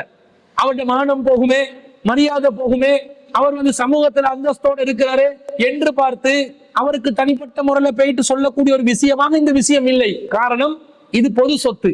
பொது சொத்துல ஒருத்தர் கையடிப்பார் என்று சொன்னா அது பகிரங்கமாகத்தான் கண்டிக்கப்பட வேண்டும். நபிகள் நாயகம் ஸல்லல்லாஹு அலைஹி வஸல்லம் அவருடைய காலத்துல உத்துபியான்னு சொல்லக்கூடிய நபித்தோழரை நபி ஸல்லல்லாஹு அலைஹி வஸல்லம் அவர்கள் ஜகாத்தை வசூலிப்பதற்காக அனுப்பி வைப்பார்கள். அவர் என்ன செய்தார்? ஜகாத்தை வசூலித்து விட்டு வந்து இது ஜகாத்துக்குரியது, இது எனக்குரியது, அன்பளிப்பாக கிடைத்தது என்று ரெண்டாக பிரிக்கிறாங்க. அப்ப ரசூல் ஸல்லல்லாஹு அலைஹி வஸல்லம் அவர்கள் உடனடியாக மிம்பருக்கு ஏறுறாங்க. மிம்பருக்கு ஏறி நாம் சிலரை ஜகாத்தை வசூலிப்பதற்காக அனுப்புகிறோம், அவர் ஜகாத்தை வசூலித்து விட்டு வந்து இது ஜகாத்துக்குரியது, இது எனக்கு அன்பளிப்பாக கிடைத்தது என்று பிரித்து காட்டுகிறார். அவர் தன்னுடைய தாய் வீட்டிலோ தந்தை வீட்டிலோ இருந்திருந்தால் இந்த அன்பளிப்பு அவருக்கு கிடைத்திருக்குமா என்று சொல்லி நபி ஸல்லல்லாஹு அலைஹி வஸல்லம் மிம்பரிலே கண்டித்ததாக சஹீஹ் புகாரியிலே ஒரு ஆதாரபூர்வமான செய்தியை நாங்க பார்க்கிறோம். அப்ப என்ன விளங்குது? பொது சொத்து என்று வரும்போது ஜகாத்தை வசூலிக்க அனுப்பினா அந்த நபித்தோழர் ஜகாத்தை வசூலித்து தனக்கு அன்பளிப்பாக சில பேர் தன்னை கன்வின்ஸ் பண்றதுக்காக ஒரு நிதியை கொடுத்திருந்தா அதை எப்படி அவர் விளங்கி இருக்கணும்? ஒழுங்கா ஜகாத் கணக்கு காட்டாம என்னைய கன்வின்ஸ் பண்றதுக்காக எனக்கு கிஃப்ட் தர்றான், இதை நான் எடுத்திருக்க கூடாது. அரசு உத்தியோகத்தில் இருக்கக்கூடிய ஆவிலாக செயல்படக்கூடிய நான் அரசாங்கத்துக்கு விசுவாசமா இருக்கணுமே தவிர அந்த பொதுமக்களுக்கு விசுவாசம் காட்ட போய் அரசாங்கத்துக்கு வர வேண்டிய அந்த வரியை சரியாக நான் அறவிடாமல் நான் தடுத்து வைத்திருக்க கூடாது என்று அவர் விளங்கி அந்த அன்பளிப்புகளை புறக்கணித்திருக்க வேண்டும். பொதுவாக அன்பளிப்புகளை பெற்றுக் கொள்வதற்கு மார்க்கத்துல அனுமதி இருக்கிறது. ஆனால் அந்த இடத்துல பொதுமக்களிடமிருந்து வரக்கூடிய அந்த நிதி சரியாக தராமல் இருப்பதற்கு கூட என்ன செய்திருக்கலாம்? அன்பளிப்புகள் கொடுக்கப்பட்டிருக்கலாம். அந்த சொன்ன அவரிடம் அன்பளிப்பு கொடுத்தவர்கள் ஜகாத்தை தப்பு கணக்கு காட்டி கொடுக்கறதுக்காக அவங்க அன்பளிப்பு கொடுத்ததாக ஹதீஸ்ல வரல. ஆனால் அப்படி ஒரு தோற்றம் ஏற்படலாம், நிலை ஏற்படலாம் என்பதனால ரசூலுல்லாஹ் சொல்றாங்க, அவர் உம்மா வாப்பா வீட்டுல இருந்தா இந்த அன்பளிப்பு கிடைச்சிருக்குமா அப்படியே கேட்கிறாங்க. அப்ப இது பப்ளிக்கா தானே கேட்டாங்க. காரணம் பொது சொத்து. அப்ப பொது சொத்து என்று வரக்கூடிய விஷயத்துல பகிரங்கமாகத்தான் என்ன செய்வார்கள்? அதை கேட்க வேண்டும். கேட்பது பகிரங்கமாகத்தான் கேட்கவும் வேண்டும். ஆனா தனிப்பட்ட விவகாரம் என்று வரும்போது ஒருவரை வந்து தனிப்பட்ட முறையில தான் என்ன செய்யணும்? அணுகி பேசணும். அல்லாஹ் குர்ஆன்ல சொல்றான் 49வது அத்தியாயத்துல 12வது வசனத்துல, யா அய்யுஹல்லதீன ஆமனூ, நம்பிக்கை கொண்டவர்களே, இஜ்தனிபு கஸீரம் மினல் வன்னி, யூகத்தில் அதிகமானதை விட்டு விடுங்கள், இன்ன பஅத தன்னி இஸ்முன், யூகங்களில் அதிகமானது பாவமாக இருக்கிறது, வலா தஜஸ்ஸசு, துருவி ஆராயாதீர்கள், வலா தஅதப் பஅலுக்கும் பஅலன், உங்களை ஒருவரை ஒருவர் புறம் பேசிக் கொள்ளாதீர்கள், அய்யுஹிப்பு அஹதுக்கும் அய்யகுல லமா அஹீ மைத்தன், உங்களை யாராவது ஒருத்தர் உங்களுடைய சகோதரனை மௌத்தான நிலையில் சாப்பிட நினைப்பீர்களா? ஃபக்கரிஹ்துமுஹு, அதை நீங்கள் வெறுப்பீர்கள். வத்தகுல்லாஹ், அல்லாஹ்வை அஞ்சுங்கள். இன்னல்லாஹ தவ்வாபுர் ரஹீம், அல்லாஹ் தௌபாக்களை ஏற்றுக்கொள்ளக்கூடியவன், நிகரற்ற அன்புடையவன் என்று இந்த வசனத்துல அல்லாஹ் சொல்றான் 49:12. அப்ப துருவி ஆராயக்கூடாது, புறம் பேசக்கூடாது. ஒரு சகோதரனுடைய புறம் பேசுவது என்பது மரணித்தொருவனுடைய மாமிசத்தை பச்சையாக சாப்பிடுவதற்கு சமமான ஒரு காரியம். ஒரு காகம் ஒரு எலியை சாப்பிட்டுக் கொண்டிருந்தால் அதை பார்த்து நாங்கள் ரசிக்க மாட்டோம், அதை நாங்கள் வெறுப்போம். இதே மனுஷங்களை சாப்பிடுவோமா? சாப்பிட மாட்டோம். அது செத்த ஒருத்தருடைய உடம்புல தன்னுடைய சகோதரனுடைய உடன் பிறந்த சகோதரனுடைய ஜனாசாவை நாங்கள் கடிச்சு சப்பி சாப்பிடுவோமா? சாப்பிட மாட்டோம். இதை எப்படி வெறுப்போமோ அப்படி ஒருவருடைய புறம் பேசுவதை நாங்கள் வெறுக்க வேண்டும். இது தனிப்பட்ட விவகாரங்கள். ரசூலும் தடுக்கிறாங்க. எப்படி தடுக்கிறாங்க? அபூ ஹுரைரா ரலியல்லாஹு அன்ஹு அறிவிக்கக்கூடிய செய்தி சஹீஹ் முஸ்லிம்ல 5143வது செய்தியாக பதிவு செய்யப்படுகிறது. இய்யாக்கும் வல்ல, யூகிப்பதை உங்களுக்கு எச்சரிக்கின்றேன். ஃபைன்னல் வல்ல அக்தபுல் ஹதீஸி, அதிகமாக யூகிப்பது பெரும் பொய்யாக இருக்கிறது. பேச்சுக்கள் நிறைய பொய்யான பேச்சாக மாறிவிடும். வலா தஜஸ்ஸசு, துருவி ஆராயாதீர்கள். வலா தஹஸ்ஸசு, நீங்கள் ஒருவரை ஒருவர் ஒட்டு கேட்காதீர்கள். வலா தபாகலு, ஒருவரை ஒருவர் பகைத்துக் கொள்ளாதீர்கள். வகூலு இஹ்வானன், நீங்கள் அனைவரும் சகோதரர்களாக இருங்கள் என்று ரசூலுல்லாஹ் சொன்ன செய்தியை பார்க்கிறோம். இது நாங்க யாருடைய குறையும் தேடக்கூடாது என்று தனிப்பட்ட முறையில் தேடக்கூடாது. ஆனா இந்த ஜனாசா சம்பந்தப்பட்ட விஷயம் அப்படிப்பட்ட ஒன்றா? இது வந்து ஒரு மரணம், கொலையா தற்கொலையா என்று வந்தா அதை தேடக்கூடாது என்று சொல்றீங்களே, அதை பத்தி பேசக்கூடாது, அது புறம் பேசுவதாக அமையும். ஒரு சகோதரனுடைய மாமிசத்தை அவன் இறந்த பிறகு பச்சையாக சாப்பிடுவதாக அமையும் என்று சொல்கிறீர்களே. ஒரு இஸ்லாமிய நாட்டுல ஒரு போலீஸ் இருக்குதுன்னு வைங்க. இஸ்லாமிய நாடு, முஸ்லிம் நாட்டுல போலீஸ் இருக்குது. ஒரு மேர்டர் நடக்குது. அது மேர்டரா இல்லையா? அந்த மரணம் உண்மையிலே ஒரு கொலையா அல்லது இயற்கையான மரணமா என்று விசாரணை செய்ய சொல்லி போலீஸ்ல கேட்டா அந்த போலீஸ் அந்த மரணத்தோடு சம்பந்தப்பட்டவர்களை விசாரிப்பார்கள். அவர்களை இன்வெஸ்டிகேஷன் பண்ணுவாங்க. அவங்க சரியா செஞ்சாங்களா பிழையா செஞ்சாங்களா ஆய்வு செய்வாங்க, பகுப்பாய்வு செய்வாங்க, புலன் விசாரணை நடத்துவாங்க. அப்படி விசாரணை நடத்துவது மார்க்கத்துல கூடாதா, ஹராமா? அப்ப ஒரு சகோதரன் இவர் தான் இதை செய்திருப்பார் என்று ஒருவரை யூகிப்பார்கள். கிடைக்கின்ற ஆதாரங்களை வைத்து அநேகமாக இந்த விஷயம் மரணம் அல்ல, இது கொலைதான், அதற்கு காரணம் இந்த எவிடன்ஸ்கள் இருக்குது, இதை வச்சு இந்த நபரை தான் நாங்க சந்தேகப்படுறோம் என்று சொல்லி ஒருவரை சந்தேகப்படுவாங்க. எனவே இந்த குர்ஆன் வசனங்களையும் ஹதீஸ்களையும் காட்டி இப்படி சந்தேகப்படுவது கூடாது, பாவம் என்று சொல்லி இருக்கிற போலீஸ் டிபார்ட்மெண்ட்ல கிரிமினல் இன்வெஸ்டிகேஷன் யூனிட்ட முஸ்லிம் நாடுகள்ல இல்லாமல் ஆக்கலாமா? சந்தேகப்படுறது என்பது தனிப்பட்ட விஷயங்கள், ஒவ்வொருத்தண்ட சிவில் நடவடிக்கைகள். இது இன்னொருத்தருக்கு பாதிப்பு ஏற்பட்ட விஷயம். இன்னொருத்தண்ட உயிரை பறிச்சிருக்கிறாங்க, இன்னொருத்தர் உயிரை பறிச்சாங்களா இல்லையான்றதுதான் சந்தேகம். அப்ப இன்னொருவருக்கு பாதிப்பு ஏற்படும் விஷயம் என்று வரும்போது அந்த விஷயத்துல இஸ்லாம் நமக்கு என்ன சொல்கிறது? அதற்காக வேண்டி ஒருவரை சந்தேகப்பட்டால் அது குற்றம் இல்லை, பொய்யாகத்தான் சந்தேகப்படக்கூடாதுன்னு இஸ்லாம் சொல்லுது. சாட்சியத்தின் அடிப்படையில் சந்தேகப்படலாம் தானே. ஒருத்தர் நீதிமன்றத்துல குற்றவாளியாக நிரூபிக்கப்படும் வரைக்கும் அவர் சந்தேக நபர் தான், அவர் சந்தேக நபராகத்தான் பார்ப்பார்கள். அப்ப இஸ்லாமிய நாட்டில் நீதிமன்றம் வைக்க முடியாம போவே, என் சந்தேக நபரா யாரையும் பார்க்க கூடாதுன்னு இஸ்லாம் சொல்லுது, எனவே நீதிமன்றமே வைக்காதீங்க சொல்ல முடியுமா? சொல்ல முடியாது. இஸ்லாமிய நாடுகள்ல போலீஸ் இயங்கும், போலீஸ் துறை இயங்கும், காவல்துறை இயங்கும், இஸ்லாமிய நாடுகள்ல நீதிமன்றங்கள் இயங்கும், எல்லாமே சந்தேக பார்வையுடன் அதே போன்று சாட்சியங்கள் ஆதாரங்களை ஆராயக்கூடிய ஒரு கண்ணோட்டத்துல தான் பார்ப்பார்கள். அதை இந்த குர்ஆன் வசனம், இந்த ஹதீஸ் தடுக்கவில்லை. நபிகள் நாயகம் ஸல்லல்லாஹு அலைஹி வஸல்லம் அவர்களிடம் வழக்கு கொண்டு வருவாங்க. ஒரு வழக்கு கொண்டு வரும்போது ஒருவரை பற்றி குறை சொல்லிதான் வழக்கு கொண்டு வருவாங்க. அப்ப புறம் பேசக்கூடாது என்ற ரசூல் கிட்ட வழக்கை கொண்டு போக முடியாம போகுது. அப்ப வழக்கு வந்த பிறகு ரசூல் ஸல்லல்லாஹு அலைஹி வஸல்லம் அடுத்த தரப்பு அழைப்பார்கள், உங்களை பத்தி குற்றச்சாட்டு வந்திருக்குது வாங்க. இப்ப அடுத்த தரப்பு இல்லாத நேரத்துல ஒருவர் வழக்கு தாக்கல் செய்தார். ரசூல் ஸல்லல்லாஹு அலைஹி வஸல்லம், அல்லாஹ்வின் தூதரே, இவர் என்னுடைய காணியை அபகரித்து விட்டார், காணியை அபகரித்து விட்டார் என்று குற்றச்சாட்டு வைப்பது என்பதன் அர்த்தம் என்ன? ஒரு சகோதரன் இல்லாத நேரத்தில் அவரை பற்றி ஒரு குறை சொல்லி இருக்கிறார்கள், புறம் பேசி இருக்கிறார்கள், மாமிசம் சாப்பிட்டு இருக்கிறார்கள் என்று அர்த்தமா? அல்லது என்னுடைய புகார் இது, அவரை சம்பந்தப்பட்டவரை வர வச்சு பேச சொல்றோம் என்பது அர்த்தமா? இந்த கண்ணோட்டத்துல சமூக ஊடகங்கள்ல கூட இதுல சந்தேகம் இருக்குது. யாருமே ஜமாலியா அரபிக் கல்லூரி நிர்வாகத்தை அவங்க கொலை செஞ்சாங்கன்னு சொல்லல, அவங்க உஸ்தாதுமார்கள் கொலையாளிகள் என்று சொல்லவும் இல்லை. அவர்கள் அப்படி இந்த விஷயத்துல சம்பந்தப்படாமல் இருந்தால் அல்லாஹ் அவர்களை கண்டிப்பாக காப்பாற்றுவான். யாரும் அநியாயமாக அபாண்டமாக பழிகளை சுமக்க வேண்டிய அவசியம் இல்லை.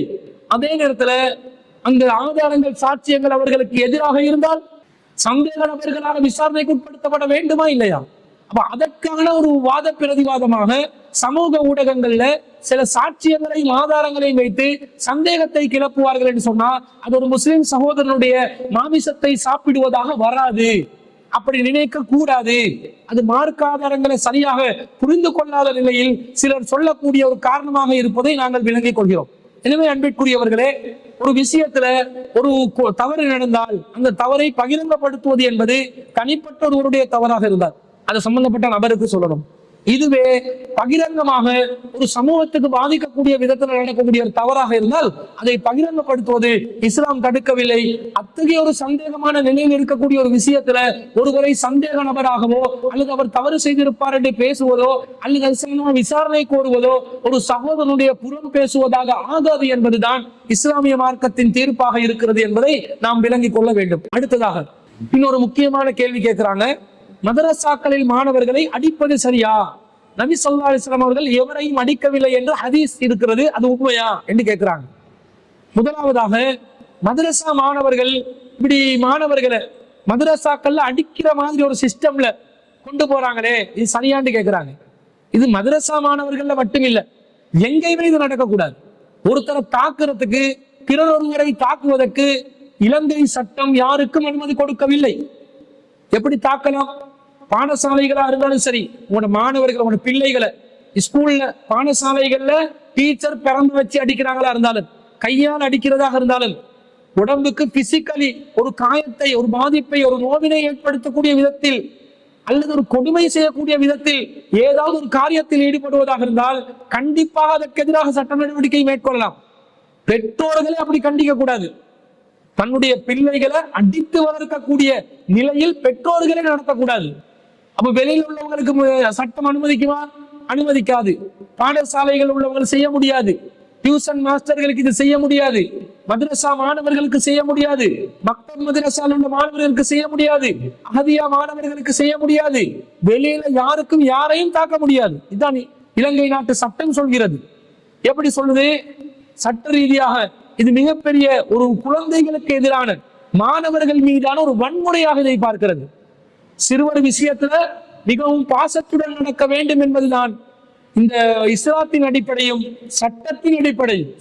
அவர்களை கொடுமைப்படுத்துவது மிகப்பெரிய ஒரு குற்றம். சிறுவர்களை சட்ட ரீதியாக அவர்களை தாக்குவது என்பது எவ்வளவு பெரிய குற்றம் என்றால், பீனல் கோட்ல அமெண்ட்மெண்ட் பண்ண ஒரு ஆக்ட்ல 1995 ஆண்டுல 22 அந்த சட்டத்துல 3வது செக்ஷன்ல சொல்லப்படுகிறது, the following new section is hereby inserted immediately after section 308. 308ல 308A என்று ஒரு செக்ஷனை உண்டாக்குறாங்க. அதுல என்ன வருது? முதலாவது 308Aல நம்பர் 1 செக்ஷன் சொல்லுது, whoever having a custody charge of care of any person under 18 years of age willfully assaults, ill-treats, neglects or abandons such person or causes or procures such person to be assaulted, ill-treated, neglected or abandoned in a manner likely to cause him suffering or injury to health, including injury to or loss of sight, of hearing or limb or organ of the body or any mental derangement, commits the offense of cruelty of children என்று சொல்லப்படுகிறது. என்ன சொல்லுது? பின்வரும் அந்த புதிய பிரிவு 18 வயதுக்கு உட்பட்ட எந்த ஒரு நபரையும் காவலில் எடுத்து பொறுப்பேற்றுக் கொண்டு கவனித்துக் கொண்டு வேண்டுமென்று தாக்கினால், மோசமாக நடத்தினால், புறக்கணித்தால் அல்லது கைவிட்டால் அல்லது அத்தகைய நபரை தாக்கினால், மோசமாக நடத்தினால், புறக்கணிக்கப்பட்டால் அல்லது உடல் நலத்திற்கு காயம் அல்லது பார்வை இழப்பு அல்லது காது கேளாமை அல்லது லிமோ அல்லது உடலின் உழைப்பு அல்லது மனநல கோளாறு உட்பட பாதிக்கப்படக்கூடிய அல்லது காயப்படுத்தும் வகையில் கைவிடப்பட்டால் அவர் குழந்தைகளுக்கு கொடுமை செய்யும் குற்றத்தை செய்கிறார் என்று தெளிவாக சொல்லப்படுகிறது. அடுத்த 2வது செக்ஷன் சொல்றாங்க, whoever commits the offense of cruelty of children shall on conviction be punished with imprisonment of either description for a term not less than 2 years and not exceeding 10 years, and may also be punished with fine and be ordered to pay compensation of an amount determined by court to the person in respect of whom the offense was committed for the injuries caused to such person. குழந்தைகளுக்கு எதிரான கொடுமைகள் குற்றத்தை செய்பவர் குற்றவாளி என நிரூபிக்கப்பட்டால் 2 ஆண்டுகளுக்கு குறையாத மற்றும் 10 ஆண்டுகளுக்கு மிகாத 2 வகையான சிறை தண்டனை விதிக்கப்படுவார். மேலும் அபராதம் விதிக்கப்படலாம். சிறை தண்டனை அல்லது அபராதம் விதிக்கப்படலாம். மேலும் குற்றம் செய்யப்பட்ட நபருக்கு நீதிமன்றத்தால் நிர்ணயிக்கப்பட்ட தொகையை இழப்பீடாக வழங்க உத்தரவிடப்படலாம் என்று இலங்கையில தண்டனை சட்ட திருத்த சட்டத்துல 308A செக்ஷன் 1 செக்ஷன் 2 சொல்லுது. அதே போல ஸ்ரீலங்கா பீனல் கோட்ல சொல்லப்பட்டிருந்த சட்டத்தை கடுமையாக இவங்க நடைமுறைப்படுத்துவாங்க. ஏனென்றால் இது சாதாரண விஷயம் இல்ல. சிறுவர்களுக்கு எதிரான குற்றம் என்று வருகின்ற நேரத்துல இலங்கை அரசாங்கமும் கவனமா இருக்கும். எனவே 18 வயசுக்கு கீழே உள்ளவரை யாராவது ஒருத்தர் அடித்தால், காயப்படுத்தினால், அவமரியாதையாக நடத்தினால், ஆபத்தான தண்டனைகளை கொடுத்தால் இதெல்லாம் குற்றம், 2 வருஷம் ஜெயிலுக்கு அனுப்பலாம் என்று சொல்லி, அதுக்காக 18 வயசுக்கு மேல உள்ளவங்க அடிக்கலாம் என்று இல்லை. இது குழந்தை விஷயத்துல கூடுதலான கவனம் செலுத்தி தண்டனை விதிக்கப்படுவார்கள் என்று சொல்லப்படுது. மனித நேயமாக ஒரு சட்டம் இயற்றப்படுகிறது.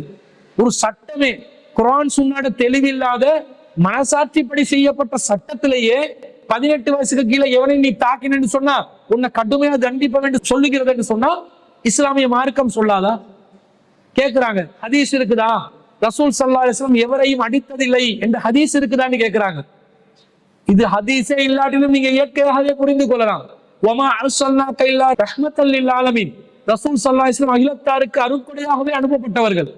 அப்ப ரசூலுல்லாஹ் அகிலத்தாருக்கு அருட்கொடையாக அனுப்பப்பட்ட நபிகள் நாயகம் ஸல்லல்லாஹு அலைஹி வஸல்லம் அவர்கள் அடுத்தவர்களை தாக்குற அளவுக்கு, அடுத்தவர்களுக்கு பாதிப்பு ஏற்படுத்துற அளவுக்கு நடப்பார்களா? நடக்க மாட்டார்கள். ஆனா தெளிவான ஹதீஸ் வருகிறது. சஹீஹ் முஸ்லிம்ல 4251வது ஹதீஸ். அன்னை ஆயிஷா ரலியல்லாஹு அன்ஹா அவர்கள் அறிவிக்கிறார்கள். என்ன அறிவிக்கிறாங்க? மா லரப ரசூலுல்லாஹி ஸல்லல்லாஹு அலைஹி வஸல்லம் ஷைஅன் கத்து பியதிஹி. ரசூலுல்லாஹ் தன்னுடைய கரத்தால் எதற்கும் அடித்ததில்லை, எந்த பொருளுக்கும் அடித்ததில்லை, எந்த உயிரினத்துக்கும் அடித்ததில்லை. வலா அம்ராத்தன், எந்த ஒரு பெண்ணுக்கும் அடித்ததில்லை. வலா ஹாதிமன், எந்த ஒரு பணியாளருக்கும் அடித்ததில்லை. இல்லா ஐ யுஜாஹித ஃபீ சபீலில்லாஹ், ஆனால் போர்க்களத்தில் அல்லாஹ்வின் தூதர் ஸல்லல்லாஹு அலைஹி வஸல்லம் அவர்கள் சண்டையிடும் போதே தவிர, சண்டையிடும் போது போர்க்களத்துல எதிரிகள் வந்து சண்டையிட்டால் அப்போது என்ன செய்வார்கள், தாக்கி இருக்கிறார்களே தவிர மற்றபடி சாதாரண நிலைகள்ல யாருக்கும் அடித்ததில்லை, எதற்கும் அடித்ததில்லை.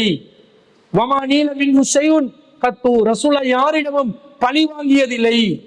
ஃபயன்தகிமு மின் சாயிபிஹி இல்லா ஐ யுன்தஹக ஷைஉன் மின் மஹாரிமில்லாஹ், அல்லாஹ்வின் தூதர் தன்னுடைய தனிப்பட்ட விஷயங்களுக்காக யாரிடமும் பழி வாங்கியதில்லை. ஆனால் அல்லாஹ்வுடைய சட்டம் என்று வருகின்ற நேரத்தில் அந்த சட்டத்தை நிலைநாட்டுவதற்காக வேண்டி ஃபயன்தகிமு லில்லாஹி அஸ்ஸ வஜல்ல, அல்லாஹ்வுடைய சட்டத்துக்காக வேண்டி வேண்டுமென்றால் பழி வாங்கி இருப்பாங்க. ஒருத்தருடைய ஒரு பல்லை யாராவது உடைச்சிருந்தா அது பாதிக்கப்பட்டவர் சார்பாக இஸ்லாமிய அரசாங்கம் என்ன செய்யும், யாரு அநியாயம் செஞ்சாங்களோ அவங்களோட பல்ல உடைச்சிடுவாங்க. இந்த பழிக்கு பழி வாங்குற சட்டம் என்ன ஒன்று இருக்குது, அப்பதான் அடுத்தவங்க பல்ல உடைக்க மாட்டேன். அப்ப இந்த மாதிரி செய்வாங்களே தவிர மற்றபடி ஒரு நாளும் தனக்காக வேண்டி யாரிடமும் பழி வாங்கியதே இல்லை என்று அல்லாஹ்வின் தூதர் ஸல்லல்லாஹு அலைஹி வஸல்லம் அவர்கள் யாரையும் அடித்ததில்லை என்று வருது. அப்ப யாரையும் ரசூல் அடித்ததில்லைன்னா பச்சிளம் குழந்தைகள் அடிக்கலாமா, மாணவர்கள் அடிக்கலாமா, திறமை பயன்படுத்தி கொண்டு மதரசாக்கள்ல சைத்தான விரட்டுறோம் இவங்க தான் சைத்தான் ஆகுறாங்க. இவங்க தான் சைத்தானாகி கோவப்பட்டு அடின்னு அடிக்கிறது, டுமாங்குத்து குத்துறது, முதுகுல கண்டனிண்டமாய் தாக்குறது. சில ஹஜ்ரத்மார்கள் என்ன செய்யறாங்க, அவங்களோட காலை மசாஜ் பண்றதுக்கும் கையை மசாஜ் பண்றதுக்கும் தலையை மசாஜ் பண்றதுக்கும் சிறுவர்களை பயன்படுத்துறது. இந்த மாதிரி சிறுவர் துஷ்பிரயோகம் வேலை எங்க நடந்தாலும் உடனடியாக சட்ட ரீதியாக அவர்களுக்கு எதிரான நடவடிக்கைகள் எடுக்கப்பட வேண்டும். நல்ல ஹஜ்ரத்மார்கள் இருக்கிறாங்க, நல்ல உஸ்தாதுமார்கள் இருக்கிறாங்க, அவங்களை சொல்லவில்லை. ஒரு சிலர் இந்த மாதிரி ஒரு சில சைத்தான்களாக நடக்கக்கூடியவர்கள் மாணவர்களை சரமாரியா தாக்கி காயம் ஏற்படுத்தி, ஏற்கனவே இந்த இது போன்ற ஒரு சம்பவம் மதரசாக்கள்ல தாக்குதல் நடந்த சம்பவம் நடைபெற்றிருக்கிறது. இந்த சஹதி என்ற மாணவர் கூட அவருடைய தாயாரிடம் உஸ்தாது வந்து என்னுடைய உடம்புல காயத்தை ஏற்படுத்தி இருக்கிறார் என்றதை சொல்றார். தொடையில காயம், முதுகுல காயம், உடம்பு பூராவும் காயம். அந்த வெள்ளை இருக்கிற மாணவன் என்றதுனால பழி சென்று விளங்குது பெற்றோர்களுக்கு. அப்ப கேட்டா உஸ்தாது பதுவா செய்வாரு, இப்படிதான் பயன் காட்டுறது. பதுவா செஞ்சிருவேண்டா, வெளியே சொல்லிடாதடா, அடிச்சிருவேண்டா, அதை பண்ணிருவேண்டா, உன்னை எதையுமே வெளியே சொல்லிடாதே, உன்னை துஷ்பிரயோகம் பண்ணாலும் வெளியே சொல்லிடாதே என்று சொல்லி பாலியல் துஷ்பிரயோகம் என்று நடைபெறுகிறது. இதற்கு காரணம் அந்த கண்மூடித்தனமான பக்தி. ஹஜ்ரத் எதை செய்தாலும், ஹஜ்ரத் பதுவா செய்தால், உஸ்தாது பதுவா செய்தால் நமக்கு பழித்து விடும் என்று நினைத்து அப்படி விதமான ஒரு குருட்டு நம்பிக்கையை, குருட்டு பக்தியை ஏற்படுத்தி இந்த மாதிரி அநியாயம் நடைபெறுகிறது. இந்த அநியாயங்களுக்கும் இஸ்லாத்துக்கும் சம்பந்தம் இல்லை. இஸ்லாம் இதை வன்மையாக கண்டிக்கிறது. ரசூலுல்லாஹ் ஒரு நாள் யாருக்கும் தாக்க மாட்டாங்க. அனஸ் இப்னு மாலிக் ரலியல்லாஹு அன்ஹு அவர்கள் ரசூலுல்லாஹ்வுடன் 10 ஆண்டு காலமாக பணிபுரிந்தார்கள். ஒரு நாள் கூட ஏன் எதை செய்தீர்கள், ஏன் இப்படி செய்தீர்கள் என்று என்னை கண்டித்ததில்லை என்று அனஸ் இப்னு மாலிக் ரலியல்லாஹு அன்ஹு சொல்றாங்கன்னா, எவ்வளவு சிறுவர்களோடு பாசத்தோடு நபிகள் நாயகம் ஸல்லல்லாஹு அலைஹி வஸல்லம் அவர்கள் நடந்திருக்கிறார்கள். சிறுவர்களை கண்டால் முதலில் சலாம் சொல்வார்கள் நபி ஸல்லல்லாஹு அலைஹி வஸல்லம் அவர்கள். எங்களுக்கு சலாம் சொல்ல வாய்ப்பே தரமாட்டாங்க, ரசூலுல்லாஹ் சலாத்துக்கு முந்திக் கொள்வார்கள் என்று சொல்வார்கள். சிறுவர்களை கண்டால் முத்தமிடுவார்கள், பேசுவார்கள், அவர்களோடு நகைச்சுவையாக பேசுவார்கள்.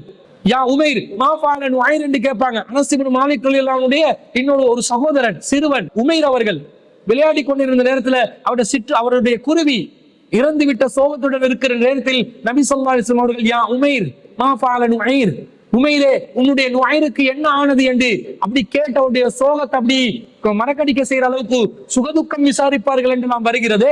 அப்ப சிறுவர்களோடு மிகவும் கவனமாக, பேணுதலாக, அன்போடு, பாசத்தோடு, பரிவோடு நடக்க வேண்டும். அடிச்சு காயப்படுத்தினால் அது இஸ்லாத்துக்கு எதிரானது. இஸ்லாமிய மார்க்கம் அதை அங்கீகரிக்கவில்லை. அதே நேரத்துல இது சட்ட ரீதியாக பெரும் குற்றம். சட்ட ரீதியாக சிறுவர் பாதுகாப்பதற்கான பல சட்டங்கள் இலங்கையில் இருக்கிறது. எனவே மதரசாக்களில் இருப்பவர்கள் அன்பாக உங்களுடைய மாணவர்களோடு நீங்கள் நடந்து கொள்ள வேண்டும்.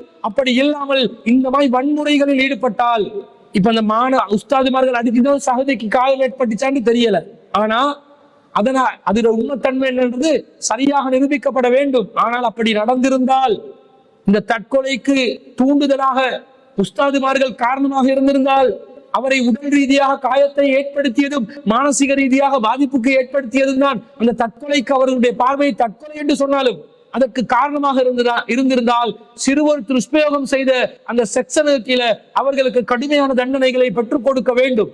அப்படி இல்லாவிட்டால் இந்த விஷயத்துல தவறு செய்யவில்லை என்றதை நிரூபித்து விட்டு அவர்கள் விலகிக் கொள்ள வேண்டும். அப்ப இந்த மாதிரி பயங்கரங்கள் இருக்கிறது.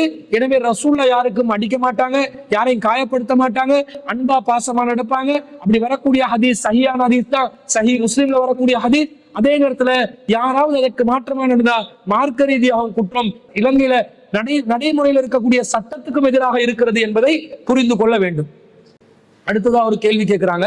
என்ன கேட்கிறாங்கடா, உலமாக்கள் நபிமார்களின் வாரிசுகள் என்று ஒரு ஹதீஸ் வருகிறது, அது உண்மையா? இமாம் அல்பானி அவர்கள் கூட இந்த ஹதீஸை சஹீஹ் என்று அறிவிக்கிறாங்க, அதனுடைய நிலை என்னன்னு கேட்கிறாங்க. உலமாக்கள் நபிமார்களுடைய வாரிசுகள் என்ற கருத்துல சில செய்திகள் வருது. எப்படி வருது? இன்னல் உலமா வரசத்துல் அன்பியா, உலமாக்கள் நபிமார்களின் வாரிசுகள். இன்னல் அன்பியாக லா யூரிசு தீனாரன் வலா திர்ஹமன், நபிமார்கள் தங்கம் அல்லது வெள்ளியை வாரிசுகளுக்கு விட்டு செல்லவில்லை. இன்னமா வரசுல் இல்ம, அவர்கள் அறிவை தான் விட்டு சென்றார்கள். ஃபமன் அஹத பிஹி அஹத பிஹல்லின் வாஃபிரின், யார் அதை பெற்றுக் கொள்கிறார்களோ அவர்கள் பெரிய பங்கை பெற்று விட்டார்கள் என்று கருத்தில் வரக்கூடிய செய்தி திருமிதியில, அபூதாவுதுல, முஸ்னத் அஹமதுல, இன்னும் பல ஹதீஸ் கிரந்தங்கள்ல பதிவு செய்யப்பட்டு இருக்கிறது. ஆனா இந்த எல்லா ஹதீஸ் கிரந்தங்கள்ல பதிவு செய்யப்பட்ட ஹதீஸ்ல ஆசிம் இப்னு ரஜா இப்னு ஹைவத் என்று சொல்லக்கூடிய ஒருவர் இடம்பெறுகிறார். இவர் பலவீனமானவராக இருக்கிறார். இவர் இந்த ஹதீஸ்கள்ல இடம்பெறக்கூடியவர் ரொம்ப பலவீனமானவர் என்று சொல்லி உதாரணமாக சொல்வதாக இருந்தா, இமாம் திர்மிதி அவர்கள் 2606வது எண்ணிக்கையில இந்த ஹதீஸை பதிவு செஞ்சு அவரே சொல்கிறார், கால அபு ஈசா சொல்கிறார், வலா நஅரிஃபு ஹாதல் ஹதீஸ இல்லா மின் ஹதீஸ் ஆசிம் இப்னு ரஜா இப்னு ஹைவத் வலைஸ ஹுவ இந்தி பிமுத்தஸிலி.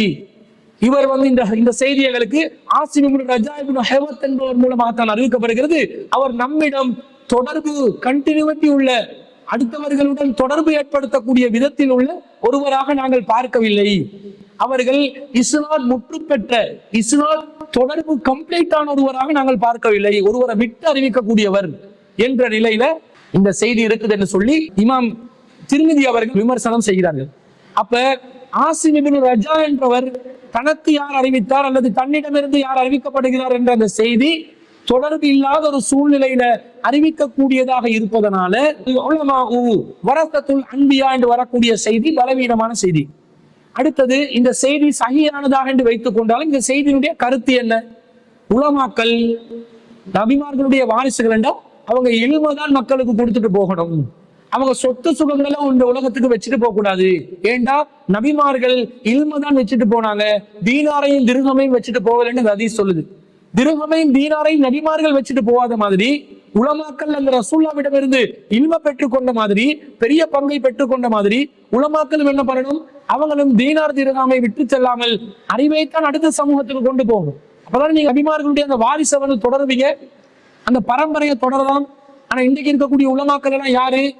இலங்கையில் உள்ள நம்பர் 1 கோடீஸ்வரன்களாக உலமாக்கள் இருப்பதை பார்க்கிறோம். முஃப்திமார்கள், ஷேகுமார்கள், உஸ்தாதுமார்கள், பெரிய முதிர்கள் எல்லாம் இந்த இலங்கையில நம்பர் 1 கோடீஸ்வரன்களா இருப்பாங்க. அவனோட வீடு வாசல்கள், வாகன வசதிகள் எல்லாத்தையும் எடுத்து பார்த்தா மிகப்பெரிய கோடீஸ்வரங்களுடைய பட்டியல்ல நான் நினைக்கிறேன் இலங்கையில சில முஃப்திமார்கள் நம்பர் 10க்குள்ள வந்துருவாங்க. இலங்கையில கோடீஸ்வரங்களுக்குள்ள அவ்வளவு செல்வங்கள், கமிஷன்கள், வியாபாரங்களை முதலீடு செய்யறோம். அவங்களுக்கு தெரிஞ்ச ஒரு வியாபாரம் இல்லை, ஆனா முதலீடு செய்யறோம் என்று சொல்லி பொய்யாக தன்னுடைய பெயரை சில சரியா போர்டுகள்ல பதிவு செய்து கொண்டு இஸ்லாமிய வங்கி முறைகள் என்ற பெயர்ல வட்டி வங்கி முறைகள்ல தாங்களும் ஷேகுமார்கள் பத்துவா வழங்கக்கூடியவர்கள் என்று சொல்லிக் கொண்டு நல்ல வியாபாரம் பண்ணி கொண்டு வியாபாரத்துல முதலீடு செய்கிற பேர்ல சொத்துக்களை சம்பாதித்துக் கொண்டு இருக்கிறார்கள். அவங்க அல் உலமா வரசத்துல் அன்பியா, இந்த உலமாக்களுக்கு நபிமார்களுடைய வாரிசுகளா? இப்படி ரசூல் ஸல்லல்லாஹு அலைஹி வஸல்லம் இப்படி வாரிசுகளை எதிர்பார்த்தாங்க. தர்மம் பண்ணுங்க, உலமாக்களுக்கு தர்மம் செய்யறத உலமாக்கள் எதிர்பார்க்கிறாங்க.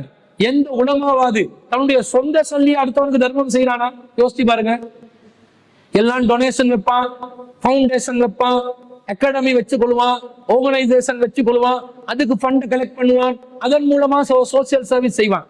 யாராவது ஒரு உலமா தான் தன்னிடம் இருக்கக்கூடிய பரம்பரை சொத்தை இந்த சமூகத்தில் உள்ள ஏழை பாலைகளுக்கு நாங்கள் அள்ளி வீசுகிறோம் என்று சொல்லி வீசக்கூடிய உலமாக்கள் இருக்கிறாங்களா? காண முடியல. அப்ப என்ன சொல்றாங்க? உலமாக்கள் நபிமார்களுடைய வாரிசுகள் என்று சொல்லி மார்த்தட்டி கொண்டு தங்களுக்கு ஜகாத்துகளையும் சதகாக்களையும் ஹதியாக்களையும் பெற்றுக்கொள்வதற்கான ஒரு முயற்சியில் ஈடுபடுகிறார்களே தவிர அவர்களால் பிறருக்கு தான தர்மங்கள் சதகாக்கள் வழங்கப்படுவதை துளியளவும் பார்க்கக்கூடியதாக இல்லை. தனிப்பட்ட முறையில் அவர்கள் செய்து கொண்டிருக்கலாம். அவர்களுடைய சொத்து செல்வங்கள் சம்பந்தமாக நான் சொல்வது, நீங்கள் சேகரித்திருக்கின்ற சொத்துக்களில் ஏன் பகிரங்கமாக மக்கள் மத்தியிலே என்னுடைய சொத்திலிருந்து நான் உங்களுக்கு செலவழிக்கிறேன் என்று அறிவிச்சு ஏன் செய்ய முடியாது? அப்படி செய்றீங்களா? யாருமே சதகா செய்யாம இருக்கிறாங்கன்னு சொல்ல வரல. ஆனா அவங்களுடைய சொத்து, அவர்கள் சேமித்து வைத்திருக்கக்கூடிய சொத்துக்களை பார்க்கின்ற நேரத்தில் தாராளமாக இலங்கை முஸ்லிம்களுடைய வறுமையை போக்குற அளவுக்கு சொத்துக்களை சேகரித்து வைத்திருக்கிறார்கள். செய்கிறார்களா? இல்ல.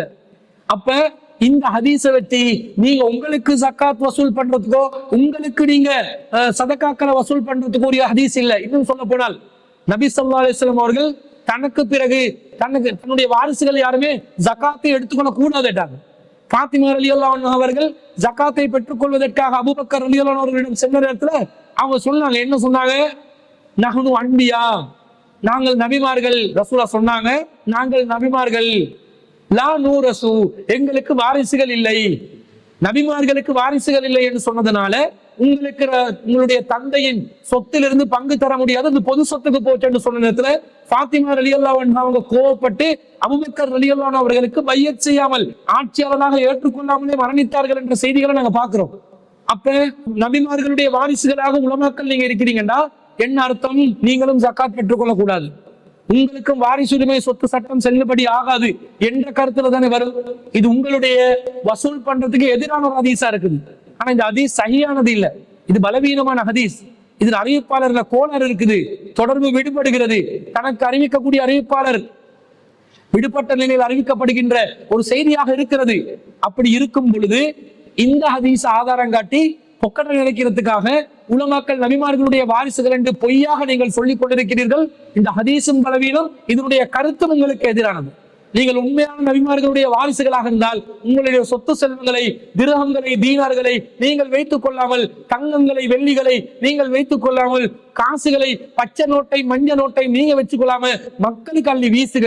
அப்படி செய்தால் நீங்கள் உண்மையாக இந்த ஹதீஸை நடைமுறைப்படுத்துறீங்கன்னு அர்த்தம். பொய்க்கு வாயால சொல்றது ஹதீஸ் வாழ்க்கையில இல்லாத ஒரு சூழ்நிலையை நாங்க பார்க்கிறோம். எனவே நபிமார்களுடைய வாரிசுகளாக உலமாக்கள் இல்லை. இதை இமாம் அல்பானி அவர்கள் சஹி என்று சொன்னாலும் இது சஹியான செய்தி இல்லை. அவருடைய கவனத்துக்கு அந்த அறிவிப்பாளர் சம்பந்தப்பட்ட விமர்சனம் வராமல் இருந்திருக்கலாம். அதனால இந்த செய்தியை நாங்க ஆசிம் இப்னு ரஜா இப்னு ஹைவா என்று சொல்லக்கூடிய அறிவிப்பாளர் சம்பந்தப்பட்ட விமர்சனம் இமாம் அல்பானி ரஹ்மத்துல்லாஹி அவர்களுடைய கவனத்துக்கு வராமலும் இருந்திருக்கலாம். எந்த வகையிலும் இந்த ஹதீஸ் சஹீஹ் என்று சொல்வதற்குரிய முகாந்திரம் இல்லை. முஸ்னத் அஹ்மதுல, அதே போன்று அபூதாவுதுல, இப்னு மாஜால வரக்கூடிய இந்த அறிவிப்புகள்ல எல்லாம் இதே அறிவிப்பாளர் தொடர்ச்சியாக வருகிறார். வேறு வேறு அறிவிப்புகள், இந்த அறிவிப்பாளர் அல்லாத அறிவிப்புகள் வருகிறது. அதிலேயும் ஏதோ ஒரு விதமான பலவீனம் தொடர்ச்சியாக இருக்கத்தான் செய்கிறது என்பதனால் இந்த செய்தி பலவீனமான செய்தி என்பதுதான் இதற்கு இந்த கேள்வி கேட்ட சகோதரருக்கு பதிலாக நாங்கள் சொல்லிக் கொள்கிறோம்.